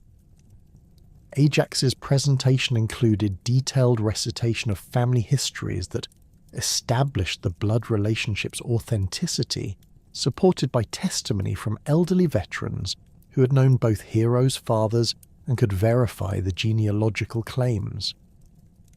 This argument resonated particularly strongly with traditional-minded judges who valued established customs over innovative interpretations of merit-based selection criteria. Ajax's analysis of tactical considerations emphasized how his fighting style would maximize the divine armor's protective capabilities while maintaining offensive effectiveness. His argument included technical discussion of how the armor's divine construction would complement his existing shield work, creating defensive systems that could withstand attacks from multiple opponents simultaneously. The presentation demonstrated sophisticated understanding of metallurgy and mechanical engineering, revealing intellectual capabilities that casual observers might not have associated with his reputation for straightforward military approaches. His tactical projections included specific scenarios where enhanced protection would allow him to hold critical positions against overwhelming enemy numbers. Odysseus responded with a presentation that emphasized different criteria for evaluating worthiness to inherit Achilles' equipment. His argument focused on strategic thinking and tactical innovation rather than pure combat effectiveness, suggesting that divine armor would prove most valuable when combined with intellectual approaches to military problems. The Ithacan speech demonstrated rhetorical sophistication that contrasted sharply with Ajax's direct presentation style. His use of metaphor and analogy creating emotional resonance that complemented logical arguments about military effectiveness and strategic value. The core of Odysseus's argument rested on his role in recovering Achilles' body from the contested battlefield, where Trojan forces had threatened to claim the ultimate prize of Greek heroism. His presentation emphasized the tactical coordination and strategic thinking that had made the recovery operation successful, arguing that these intellectual capabilities represented the qualities Achilles would have valued most highly in a successor. Odysseus described specific moments during the recovery when his tactical decisions had prevented disaster, his analysis revealing sophisticated understanding of battlefield dynamics that extended beyond individual combat skills to encompass comprehensive military leadership.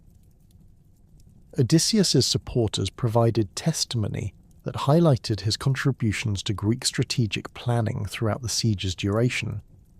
Senior commanders described planning sessions where his analytical insights had identified tactical opportunities that other leaders had missed, while intelligence officers testified about his success in gathering information about Trojan capabilities and intentions. The accumulated testimony suggested that Odysseus's intellectual approach to warfare had contributed to Greek survival during critical phases of the campaign, his strategic thinking providing advantages that complemented the more direct military contributions of warriors like Ajax. The political dimensions of Odysseus's argument addressed the broader implications of armor distribution for future Greek military effectiveness. His presentation suggested that combining divine equipment with strategic thinking would create tactical advantages that could prove decisive during the siege's remaining phases, while Ajax's approach would simply enhance existing capabilities without introducing innovative elements that might break the current stalemate. This argument resonated with commanders who had grown frustrated with the siege's extended duration and sought new approaches that might achieve breakthrough results. Odysseus's rhetorical techniques included subtle criticisms of Ajax's intellectual capabilities that questioned whether pure physical prowess provided sufficient foundation for employing divine equipment effectively. His argument suggested that Achilles' armor required tactical sophistication to achieve maximum effectiveness, implying that Ajax's straightforward fighting style might waste the equipment's full potential. These criticisms remained within bounds of acceptable debate, yet they introduced doubts about Ajax's suitability that complemented positive arguments for Odysseus's own candidacy. The judging process revealed significant disagreements among the panel members about appropriate criteria for evaluating competing claims. Traditional-minded judges favoured Ajax's kinship arguments and demonstrated combat effectiveness, while others emphasised strategic thinking and tactical innovation as more important qualifications for inheriting divine equipment. The debates among judges reflected broader tensions within Greek military culture between established customs and innovative approaches to warfare, with Achilles' armour serving as a focal point for these competing philosophies. Nestor's contribution to the judging process emphasised historical precedents and their relevance to current circumstances. His analysis drew upon decades of experience with similar disputes in previous military campaigns, identifying patterns and outcomes that might guide current decision-making.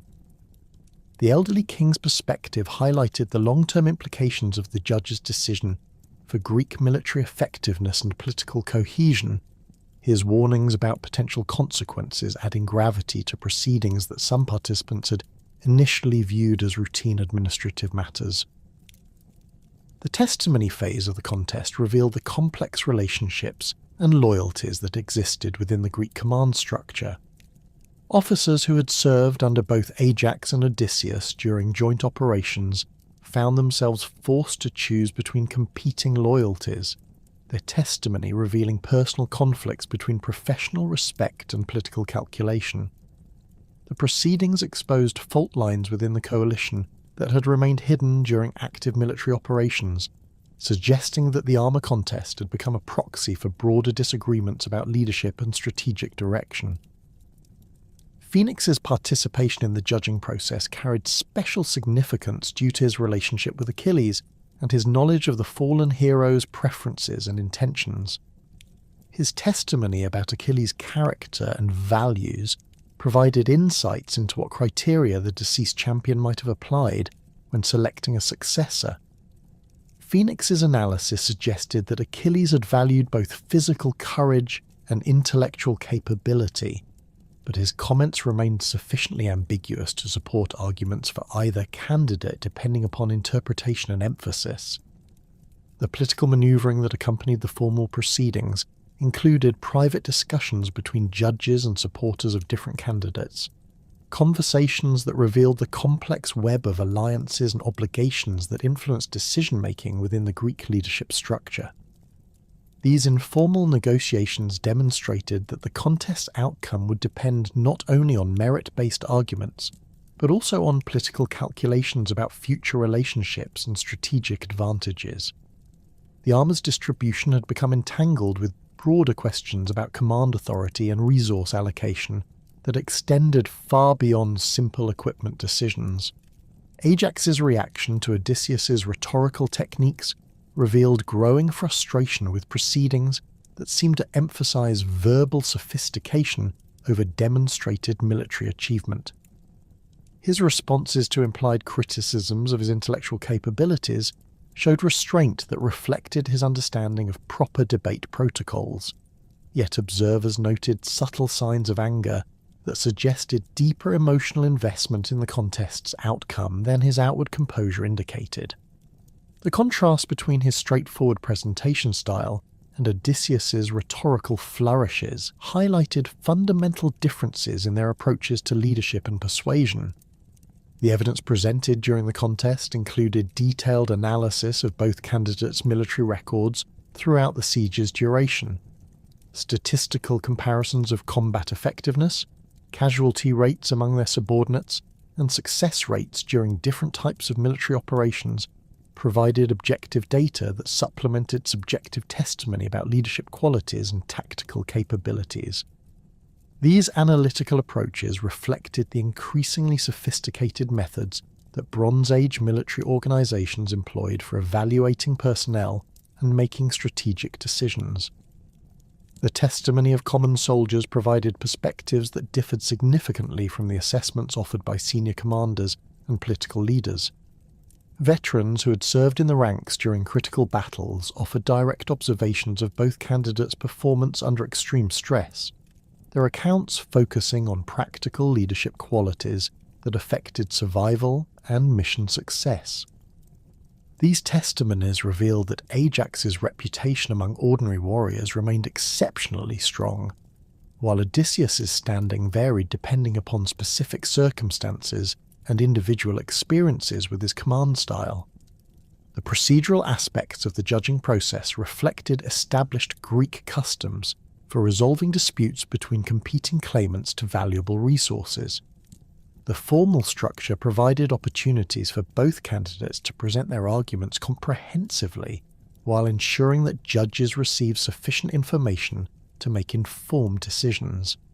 However, the proceedings also revealed limitations in traditional dispute resolution mechanisms when applied to complex situations involving multiple types of merit and competing value systems within military organizations. As the formal presentations concluded and the judges began their private deliberations, the assembled Greek commanders recognized that the contest's outcome would influence far more than simple equipment distribution. The decision would establish precedents for future leadership selection and resource allocation, while revealing the values and priorities that would guide Greek strategic planning during the siege's remaining phases. The tension that filled the assembly space reflected awareness that fundamental questions about military culture and command authority hung in the balance alongside the immediate question of who would inherit Achilles' divine armour. The judges' deliberations extended through the afternoon hours as panel members struggled to balance competing arguments and reconcile different evaluation criteria. Their discussions revealed the complexity of comparing different types of military excellence, while considering broader implications for Greek military effectiveness and political stability. The extended deliberation period created additional stress for both candidates and their supporters, who recognized that the delay might indicate significant disagreement among judges about the appropriate decision. The announcement of the judge's decision struck Ajax like a physical blow, the words echoing across the assembly space with devastating finality. 7 votes had been cast, and by the narrowest possible margin, 4-3, Odysseus had been declared worthy to inherit Achilles' divine armour.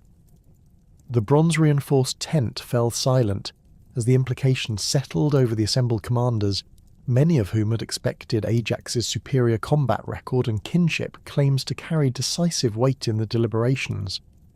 The Salaminian prince stood motionless for several heartbeats, his massive frame rigid with disbelief as he processed the reality that his most fundamental assumptions about merit and justice had been shattered by political calculation and rhetorical sophistication. Agamemnon's formal presentation of the armour to Odysseus proceeded according to established ceremonial protocols, yet the ritual solemnity could not disguise the undercurrents of tension that now permeated the Greek command structure. The divine breastplate, forged by Hephaestus with intricate scenes depicting cosmic battles between gods and titans, gleamed in the afternoon sunlight as it passed from the supreme commander's hands to those of the Ithacan king. The helmet, crowned with golden plumes that seemed to move with their own inner fire, followed the breastplate in the formal transfer, while the legendary shield, crafted with images of the entire world's geography and decorated with constellations that shifted according to celestial movements, completed the transaction that would reshape the expedition's power dynamics. Ajax's initial response maintained the disciplined composure that had characterized his behavior throughout the siege's most challenging moments. His congratulations to Odysseus followed proper military courtesy, the words delivered in measured tones that betrayed no hint of the emotional turmoil building within his consciousness. Veterans who'd served under Ajax for years noted subtle changes in his posture and expression, recognizing signs of internal pressure that his training and natural dignity barely contained. The massive hands that had wielded 14-foot spears with surgical precision now clenched and unclenched rhythmically, while his breathing pattern suggested physiological responses to stress that exceeded normal parameters. The dispersal of the assembly allowed Ajax to withdraw to his private quarters without compromising his public dignity, yet the privacy he sought provided no relief from the psychological pressures that the judgment had unleashed. The bronze-walled tent that had served as his command centre throughout the siege's duration now felt confining rather than protective, its familiar furnishings and military equipment serving as reminders of achievements that had apparently counted for nothing in the judge's final calculations. His legendary shield, scarred by years of combat and bearing dents from weapons wielded by Troy's finest warriors, leaned against the tent's central support pole like a monument to obsolete values and discarded principles. The evening hours brought no respite from the mental anguish that consumed Ajax's consciousness with increasing intensity. Sleep, which had provided restoration even during the siege's most stressful periods, now eluded him completely as his mind replayed the contest's proceedings with obsessive attention to detail. Every argument presented by Odysseus underwent microscopic analysis, revealing layers of manipulation and calculated deception that Ajax's straightforward nature had initially missed. The rhetorical techniques that had swayed the judges now appeared as evidence of fundamental corruption within the Greek command structure, suggesting that merit and achievement had been subordinated to political expediency and verbal cleverness. The psychological transformation that began during these sleepless hours reflected the intersection of divine heritage and mortal limitations that defined Ajax's essential nature. His descent from Zeus through Aeacus had provided extraordinary physical capabilities and an unwavering sense of justice that had guided his conduct throughout his military career. However, this same divine blood carried potential for destructive rage that had remained dormant during his years of disciplined service to the Greek cause. The judge's decision had activated psychological mechanisms that transcended normal human emotional responses, triggering divine wrath that sought outlet through violence and destruction. Athena's intervention in Ajax's mental deterioration demonstrated the complex relationship between divine will and mortal agency that characterized heroic narratives throughout Greek mythology. The goddess of wisdom and strategic warfare had observed the armor contest's proceedings with growing concern about their potential consequences for Greek military effectiveness and political stability. Her analysis of possible outcomes had identified scenarios where Ajax's rage might lead to fratricidal violence that would destroy the coalition's unity and provide decisive advantages to Trojan forces. The divine intervention that followed reflected calculated decision-making rather than arbitrary interference, as Athena sought to redirect Ajax's fury toward targets that would minimize damage to Greek interests. The madness that Athena imposed upon Ajax's consciousness operated through subtle manipulation of his sensory perceptions, rather than complete replacement of rational thought with chaotic impulses. His ability to recognize faces and interpret visual information became systematically distorted, transforming familiar Greek commanders into Trojan enemies who deserved death for their treachery and cowardice. The psychological mechanisms underlying this transformation drew upon existing anger and resentment within Ajax's mind, amplifying and redirecting these emotions rather than creating entirely artificial mental states. The goddess's intervention preserved Ajax's tactical capabilities while ensuring that his targets would be harmless livestock rather than valuable Greek personnel. The onset of divine madness coincided with the deepest hours of night, when the Greek camp lay shrouded in darkness, broken only by scattered cooking fires and the torches that marked sentry positions. Ajax's emergence from his tent occurred without alerting the guards who normally monitored senior commanders' movements, his years of military experience allowing him to move silently despite his massive size and the weight of his equipment. The bronze armour that covered his frame had been donned with automatic precision, muscle memory guiding his preparations, even as his conscious mind struggled with distorted perceptions that transformed the familiar camp into enemy territory requiring immediate assault. His legendary shield, gripped with the desperate strength of a warrior facing overwhelming odds, became both weapon and symbol as Ajax began his nocturnal rampage through the Greek encampment. The bronze-faced protection that had deflected countless enemy attacks now served as a battering ram, capable of crushing whatever obstacles his deranged mind identified as threats to his survival and honour. The 7 layers of oxhide and bronze construction, designed to withstand the most powerful weapons available to Bronze Age warfare, proved devastatingly effective against the wooden pens and leather restraints that confined the expedition's livestock within designated areas of the camp.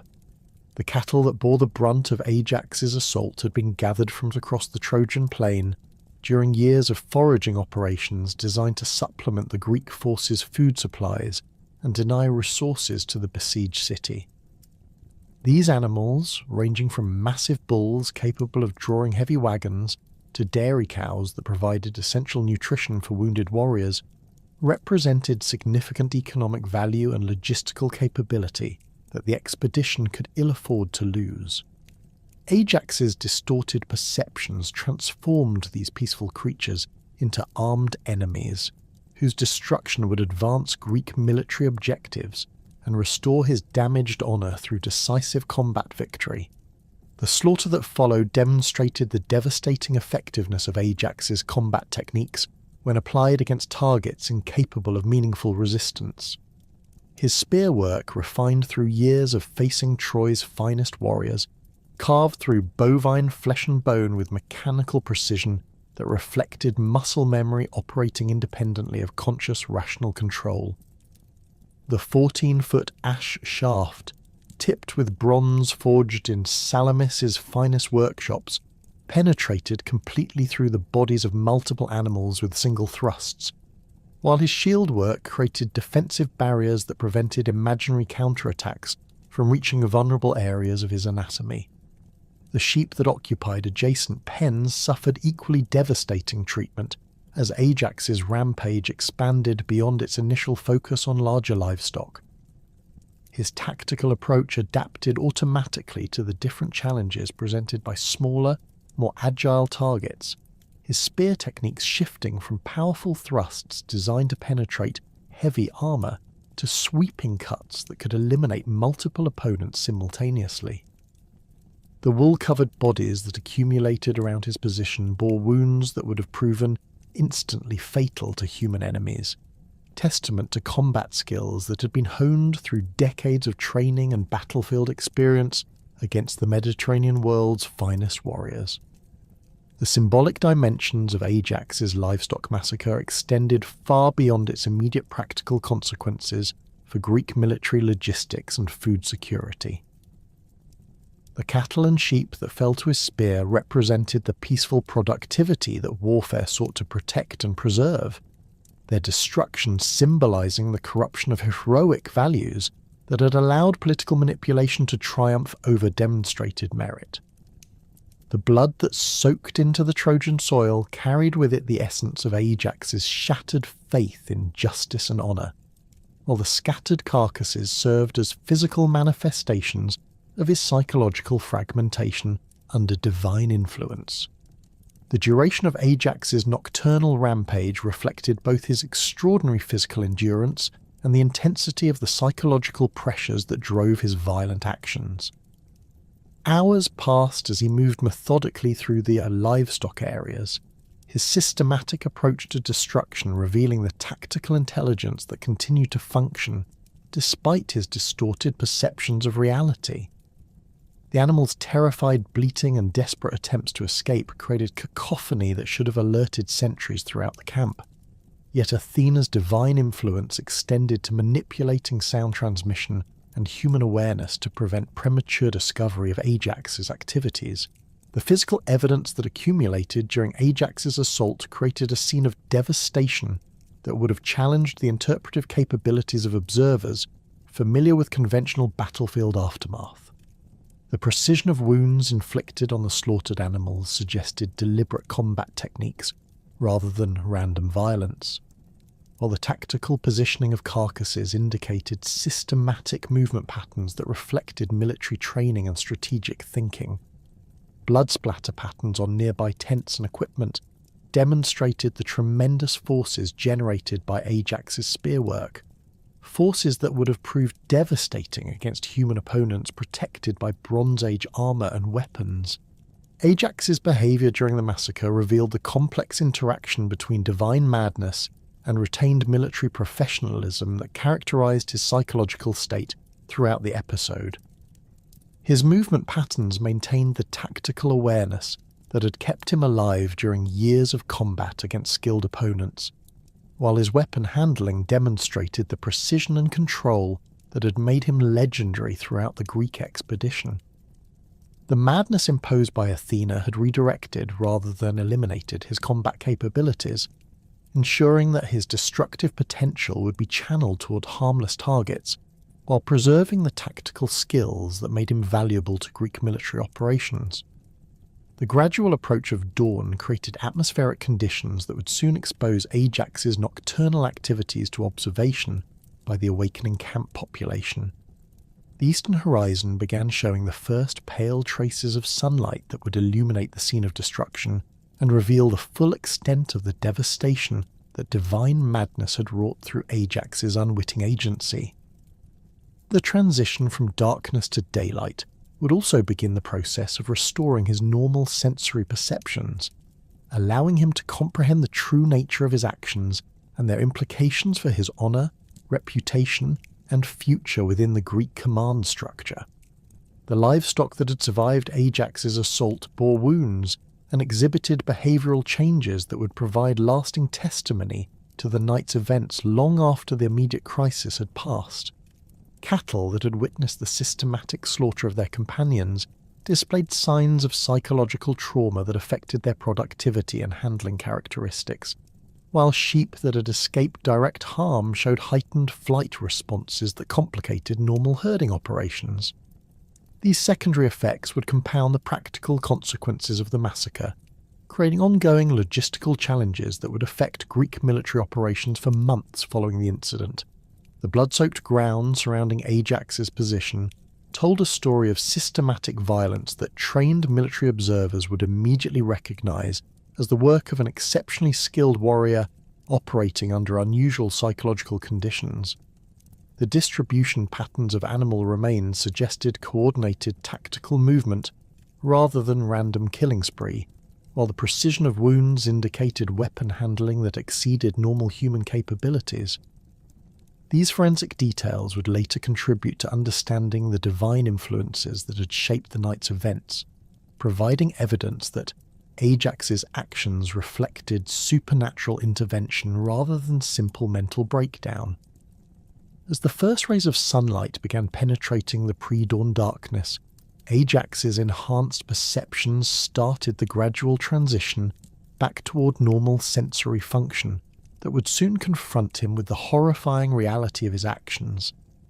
The divine madness that had protected him from recognizing the true nature of his targets began receding like morning mist, allowing fragments of accurate perception to intrude upon the delusional framework that had justified hours of systematic violence against innocent animals. The psychological shock of this emerging awareness would soon replace the righteous fury that had sustained his energy throughout the night's rampage. The approaching revelation of his true actions would trigger the final phase of Ajax's tragedy, as the warrior who had dedicated his life to protecting Greek interests and maintaining heroic honour confronted evidence of behaviour that violated every principle he'd held sacred. The shame and horror that would accompany full awareness of the massacre's reality would prove more devastating than any physical wound he had suffered during years of combat against Troy's finest warriors, setting in motion the psychological processes that would lead inexorably toward his ultimate fate. The first rays of dawn penetrated the blood-soaked ground, where Ajax stood among the scattered remains of what his fevered mind had perceived as conquered enemies. As Athena's divine influence receded like retreating tide, his vision cleared with agonizing slowness, revealing the true nature of his nocturnal rampage. The bronze-tipped spear in his massive hands dripped with bovine blood rather than Trojan gore, while the carcasses surrounding his position belonged to cattle and sheep whose only crime had been proximity to a hero, driven beyond the boundaries of mortal endurance. His legendary shield, scarred by years of deflecting enemy weapons, now bore fresh stains from livestock that had died, believing him their protector rather than their destroyer. The psychological impact of this revelation struck with force that exceeded any physical blow Ajax had absorbed during a decade of siege warfare. His divine heritage, which had provided extraordinary strength and unwavering moral compass throughout his military career, now seemed transformed into a curse that had perverted his greatest virtues into instruments of meaningless destruction. The hands that had saved countless Greek lives through defensive mastery had become agents of slaughter against innocent creatures, while the tactical intelligence that had preserved coalition unity during critical battles had been corrupted into systematic efficiency in killing defenseless animals. Ajax's immediate response involved careful examination of the evidence surrounding his position, his analytical mind struggling to reconstruct events that divine madness had obscured from conscious memory. The distribution patterns of animal remains revealed tactical movement that bore his distinctive signature, while wound characteristics demonstrated spear techniques that only years of combat experience could have produced. The precision of cuts and thrusts indicated deliberate application of military skills rather than random violence, suggesting that his professional capabilities had remained intact even as his perception of reality underwent complete distortion.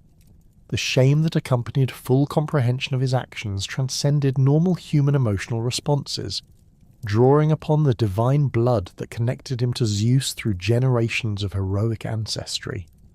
This was not merely personal embarrassment at tactical failure or regret over strategic miscalculation, but fundamental violation of the honor code that had defined his identity since childhood training in Salamis.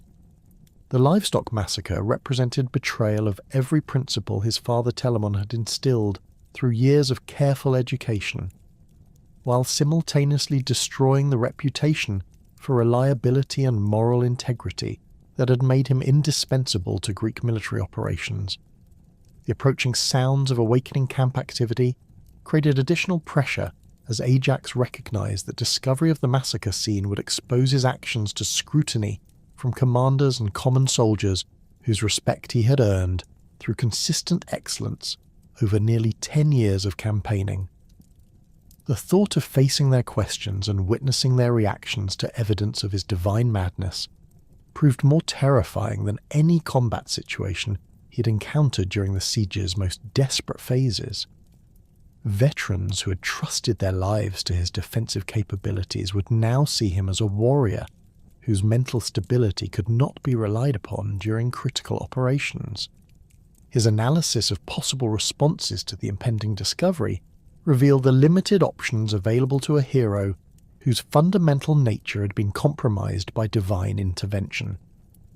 Attempting to conceal evidence of the massacre would require deception that violated his straightforward character, while honest acknowledgement of his actions would destroy the confidence that subordinates and allies had placed in his leadership capabilities. The political ramifications extended beyond personal consequences to encompass broader questions about Greek command structure stability and the psychological fitness of senior commanders operating under extreme stress. The internal debate that consumed Ajax's thoughts during these crucial moments reflected the intersection of practical military considerations with deeper philosophical questions about honor, responsibility, and the proper response to divine manipulation. His rational mind understood that Athena's intervention had created circumstances beyond normal human control, yet his moral training insisted that warriors remained accountable for their actions regardless of supernatural influences. The tension between these perspectives created psychological pressure that threatened to complete the mental breakdown that divine madness had initiated during the previous night's rampage. The sound of approaching footsteps forced Ajax to confront the immediate tactical situation, without resolving the broader philosophical dilemmas that tormented his consciousness. Greek soldiers conducting routine morning inspections would soon discover the massacre site, their reports triggering investigations that would expose his mental instability to the entire expedition leadership. The prospect of facing formal inquiry into his fitness for command created additional stress that compounded the shame and horror already consuming his psychological resources.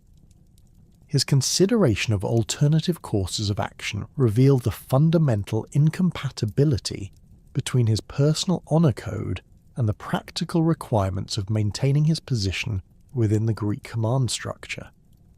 Continuing to serve as a senior commander would require accepting the judge's decision regarding Achilles' armor while suppressing the rage and resentment that had precipitated his divine madness. This approach might preserve Greek military effectiveness and political stability, but it would force him to abandon the principles of justice and merit that had guided his conduct throughout his military career. The option of voluntary exile from the Greek expedition offered escape from immediate consequences while preserving some measure of personal dignity through acceptance of responsibility for his actions.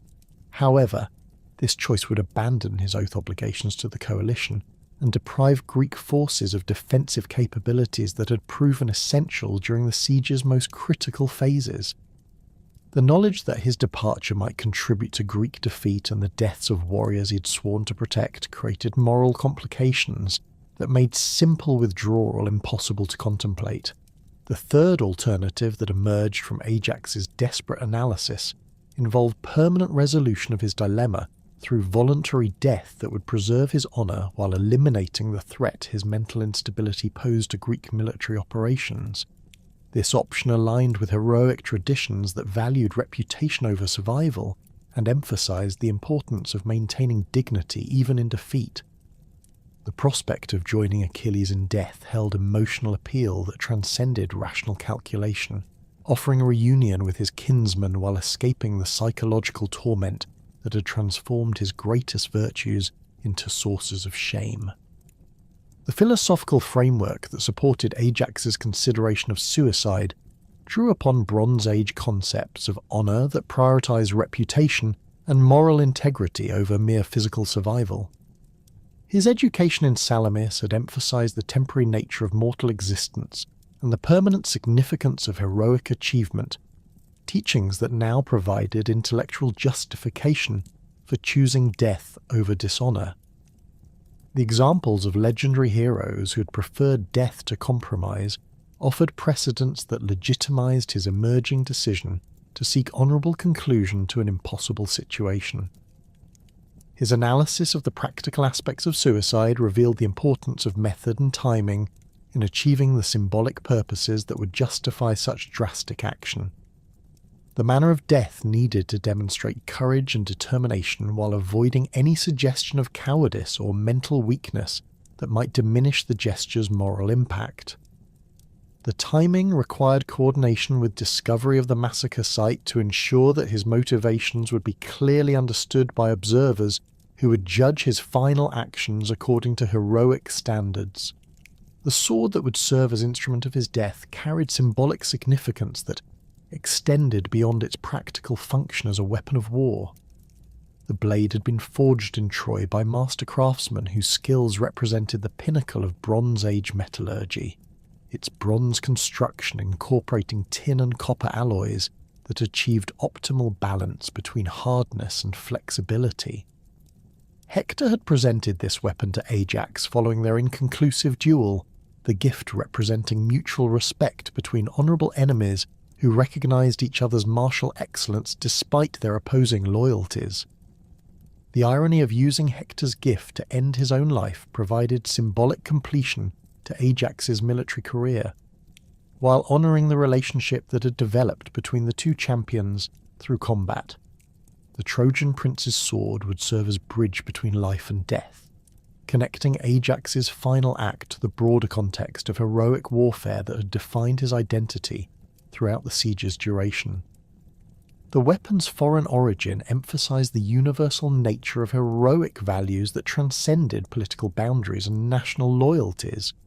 Ajax's preparation for suicide followed ritualistic patterns that reflected his religious training and understanding of proper procedures for approaching death with dignity and divine approval.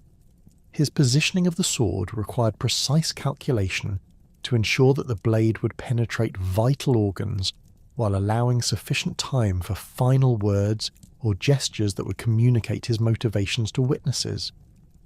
The angle and force of penetration needed to guarantee swift death while avoiding prolonged suffering that might compromise the gesture's heroic character. The physical mechanics of falling upon his sword demanded coordination and timing that drew upon the combat skills he had developed through years of military training. The technique required precise control over body position and momentum to achieve penetration that would prove immediately fatal, while the psychological preparation involved accepting death as preferable alternative to continued existence with compromised honour. His extraordinary strength, which had made him legendary throughout the Greek expedition, would ensure that the sword thrust achieved its intended purpose without hesitation or technical failure. The mental preparation for death involved systematic review of his life's achievements and failures, seeking resolution of unfinished business and acceptance of mortality's inevitability. Ajax's thoughts returned repeatedly to his father Telamon and the expectations that had shaped his development from childhood through his emergence as one of Greece's premier warriors. The knowledge that his suicide would bring shame to his family created additional psychological burden, yet he recognized that continued life with dishonored reputation would inflict greater damage on Salamis's royal lineage. His consideration of the impact his death would have on Greek military operations revealed both selfish and altruistic motivations underlying his decision to commit suicide. The removal of his defensive capabilities would weaken Greek positions and potentially contribute to Trojan victory, consequences that violated his oath obligations and lifetime commitment to coalition success. However, his continued presence as mentally unstable commander posed different threats to Greek effectiveness, creating situations where his unpredictable behaviour might prove more dangerous than his absence. The timing of his final act required coordination with the natural rhythms of camp life to ensure maximum symbolic impact while minimizing practical disruption to ongoing military operations. The approaching discovery of the livestock massacre would create confusion and investigation that might overshadow his death if the timing proved inappropriate, while premature action might prevent proper understanding of his motivations. The balance between these considerations demanded precise judgment about human psychology and military procedures. Ajax's final survey of the massacre site reinforced his conviction that honourable death provided the only acceptable resolution to circumstances that had destroyed his moral foundation and professional reputation. The blood-soaked ground bore witness to actions that violated every principle he had held sacred, while the scattered animal carcasses served as monuments to the corruption of heroic values by political manipulation and divine interference. The scene's horror would remain permanently associated with his name unless death provided redemptive conclusion to his military career. The sword's weight in his hands felt familiar despite its foreign origin, the bronze blade's balance reflecting craftsmanship that honoured the warrior traditions shared by both Greek and Trojan cultures. Hector's gift had been intended to symbolise mutual respect between champions whose political loyalties placed them on opposite sides of an extended conflict, yet it would now serve purposes that its original giver could never have anticipated. The weapon's transformation from symbol of honour to instrument of suicide completed the tragic arc that had begun with the judge's decision to award Achilles' armour to Odysseus, rather than its rightful inheritor.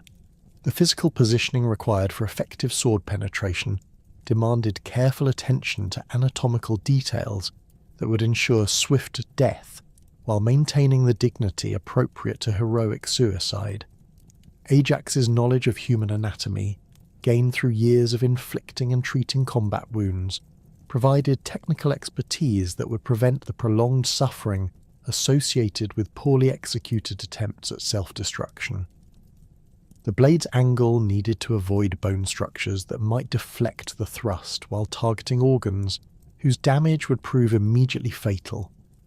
His final words, though unrecorded by witnesses to his death, likely addressed the gods whose intervention had precipitated his downfall, and the comrades whose respect he had valued above his own survival.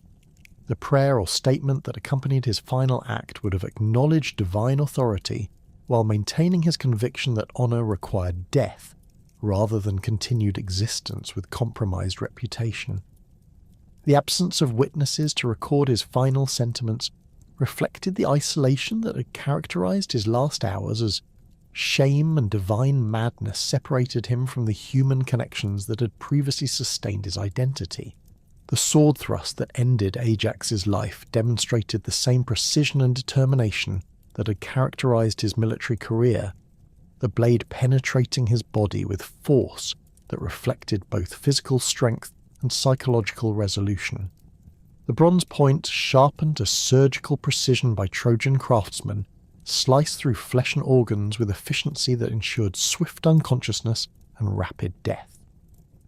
His massive frame, which had intimidated enemies and inspired allies throughout the siege's duration, collapsed around the foreign blade that had become instrument of his redemption through voluntary death. The blood that flowed from Ajax's mortal wound mixed with the animal blood that already stained the ground, creating symbolic union between his sacrifice and the innocent creatures whose deaths had precipitated his final crisis of honour. The physical evidence of his suicide would provide clear indication of his motivations to Greek commanders who would soon discover his body, while the presence of Hector's sword would communicate the complex relationships and moral calculations that had influenced his decision to choose death over dishonour. The discovery of Ajax's body at dawn sent shockwaves through the Greek encampment that reverberated far beyond the immediate tactical implications of losing their premier defensive specialist. Veterans who had served under his command for nearly a decade found themselves confronting the reality that their seemingly indestructible champion had chosen death over the dishonour of living with compromised reputation.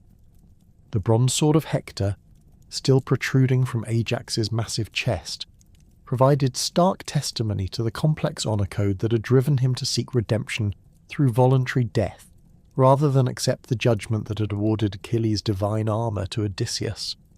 Agamemnon's response to Ajax's suicide reflected both genuine grief for a fallen comrade and calculated assessment of the political damage that the incident would inflict upon Greek morale and the military effectiveness.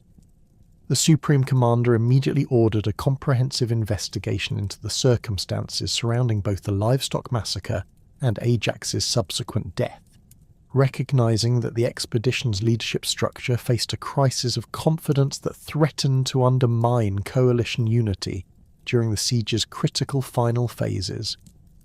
The loss of Ajax's defensive capabilities, combined with the psychological impact of his tragic end, created tactical vulnerabilities that Trojan forces might exploit if they learned of the Greek champion's demise. The formal burial preparations for Ajax required careful balance between honouring his legitimate achievements and managing the political implications of his final actions. Greek religious customs demanded proper funeral rites for fallen heroes, yet the circumstances of Ajax's death created complications that challenged traditional ceremonial protocols. His suicide, while motivated by honour rather than cowardice, violated some interpretations of proper heroic conduct and raised questions about divine favour that might influence the broader expedition's prospects for success. The funeral arrangements ultimately reflected compromise between competing considerations, acknowledging Ajax's military contributions while avoiding explicit endorsement of his final decision.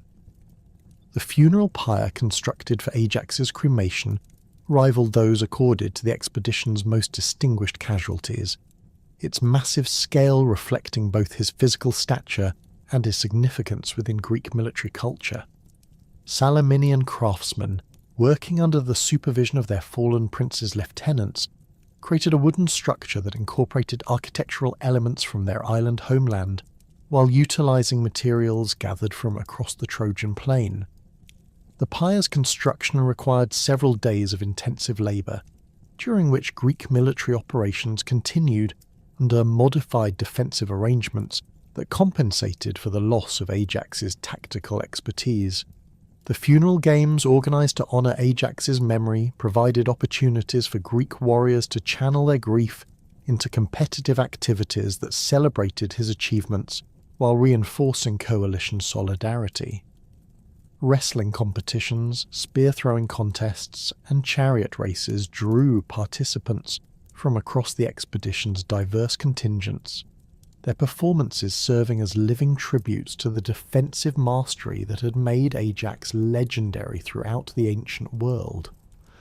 The prizes awarded to victorious competitors included items from Ajax's personal equipment, distributing tangible reminders of his excellence among warriors who would carry his memory into future battles. Teucer the Younger, Ajax's half-brother and closest surviving relative within the Greek expedition, assumed responsibility for preserving his legacy and ensuring proper disposition of his remaining personal effects.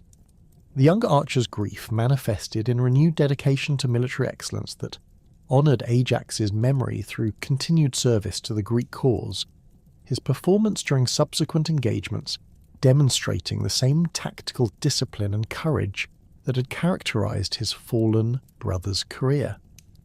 Teucer's leadership of the surviving Salaminian contingent provided continuity that helped maintain unit cohesion, despite the psychological trauma of losing their legendary commander. The inheritance of Ajax's legendary shield created additional complications for Greek military planning, as no surviving warrior possessed the extraordinary strength necessary to wield the massive bronze-faced protection effectively. The 7-layered construction that had made Ajax nearly invincible in defensive combat proved too heavy for ordinary heroes to manipulate while maintaining mobility and offensive capability.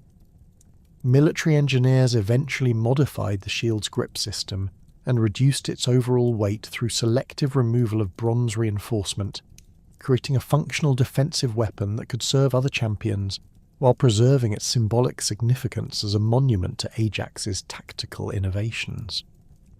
The political ramifications of Ajax's death extended throughout the Greek command structure, creating opportunities for ambitious leaders to advance their own interests while potentially destabilizing the coalition's unity. Odysseus, already controversial due to his victory in the armour contest, faced increased scrutiny from commanders who questioned whether his rhetorical skills compensated for the loss of Ajax's proven military capabilities. The Ithacan king's subsequent performance in combat would be measured against Ajax's defensive achievements, creating pressure that influenced his tactical decisions and strategic planning throughout the siege's remaining phases. The impact on Greek defensive capabilities proved immediately apparent during the first major Trojan assault following Ajax's death, when enemy forces penetrated positions that had previously seemed impregnable under his leadership. The absence of his massive shield and tactical expertise created gaps in the defensive perimeter that required extensive reorganisation and redeployment of personnel to address effectively.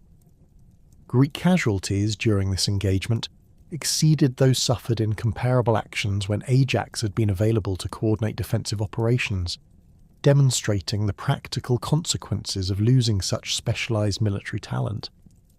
The psychological effects of Ajax's suicide rippled through Greek ranks in ways that transcended immediate tactical considerations, raising fundamental questions about honour, justice, and the proper relationship between individual excellence and collective decision-making.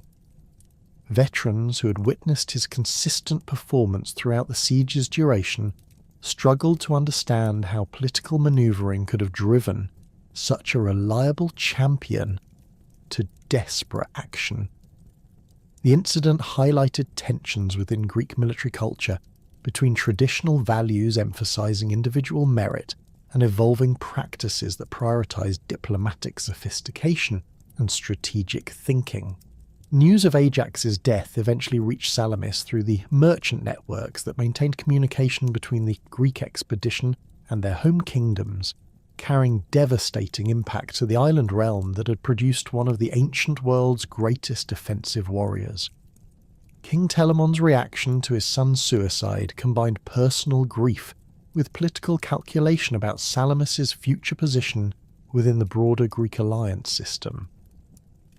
The loss of Ajax's military reputation and political influence reduced the island's strategic importance while creating succession questions that would influence Salaminian policy for generations following the war's conclusion.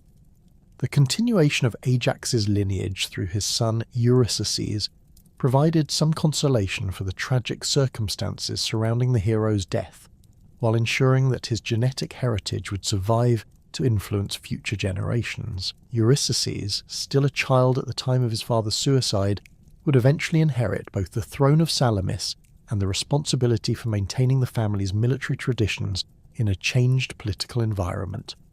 His education emphasized the defensive techniques and honor code that had made Ajax legendary, while incorporating lessons learned from his father's tragic end about the importance of political awareness and diplomatic flexibility.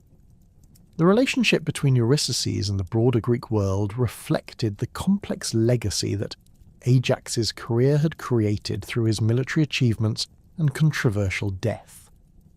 Some kingdoms viewed the young prince as heir to his father's tactical genius and potential ally for future military operations, while others remained suspicious of the psychological instability that had characterized Ajax's final actions.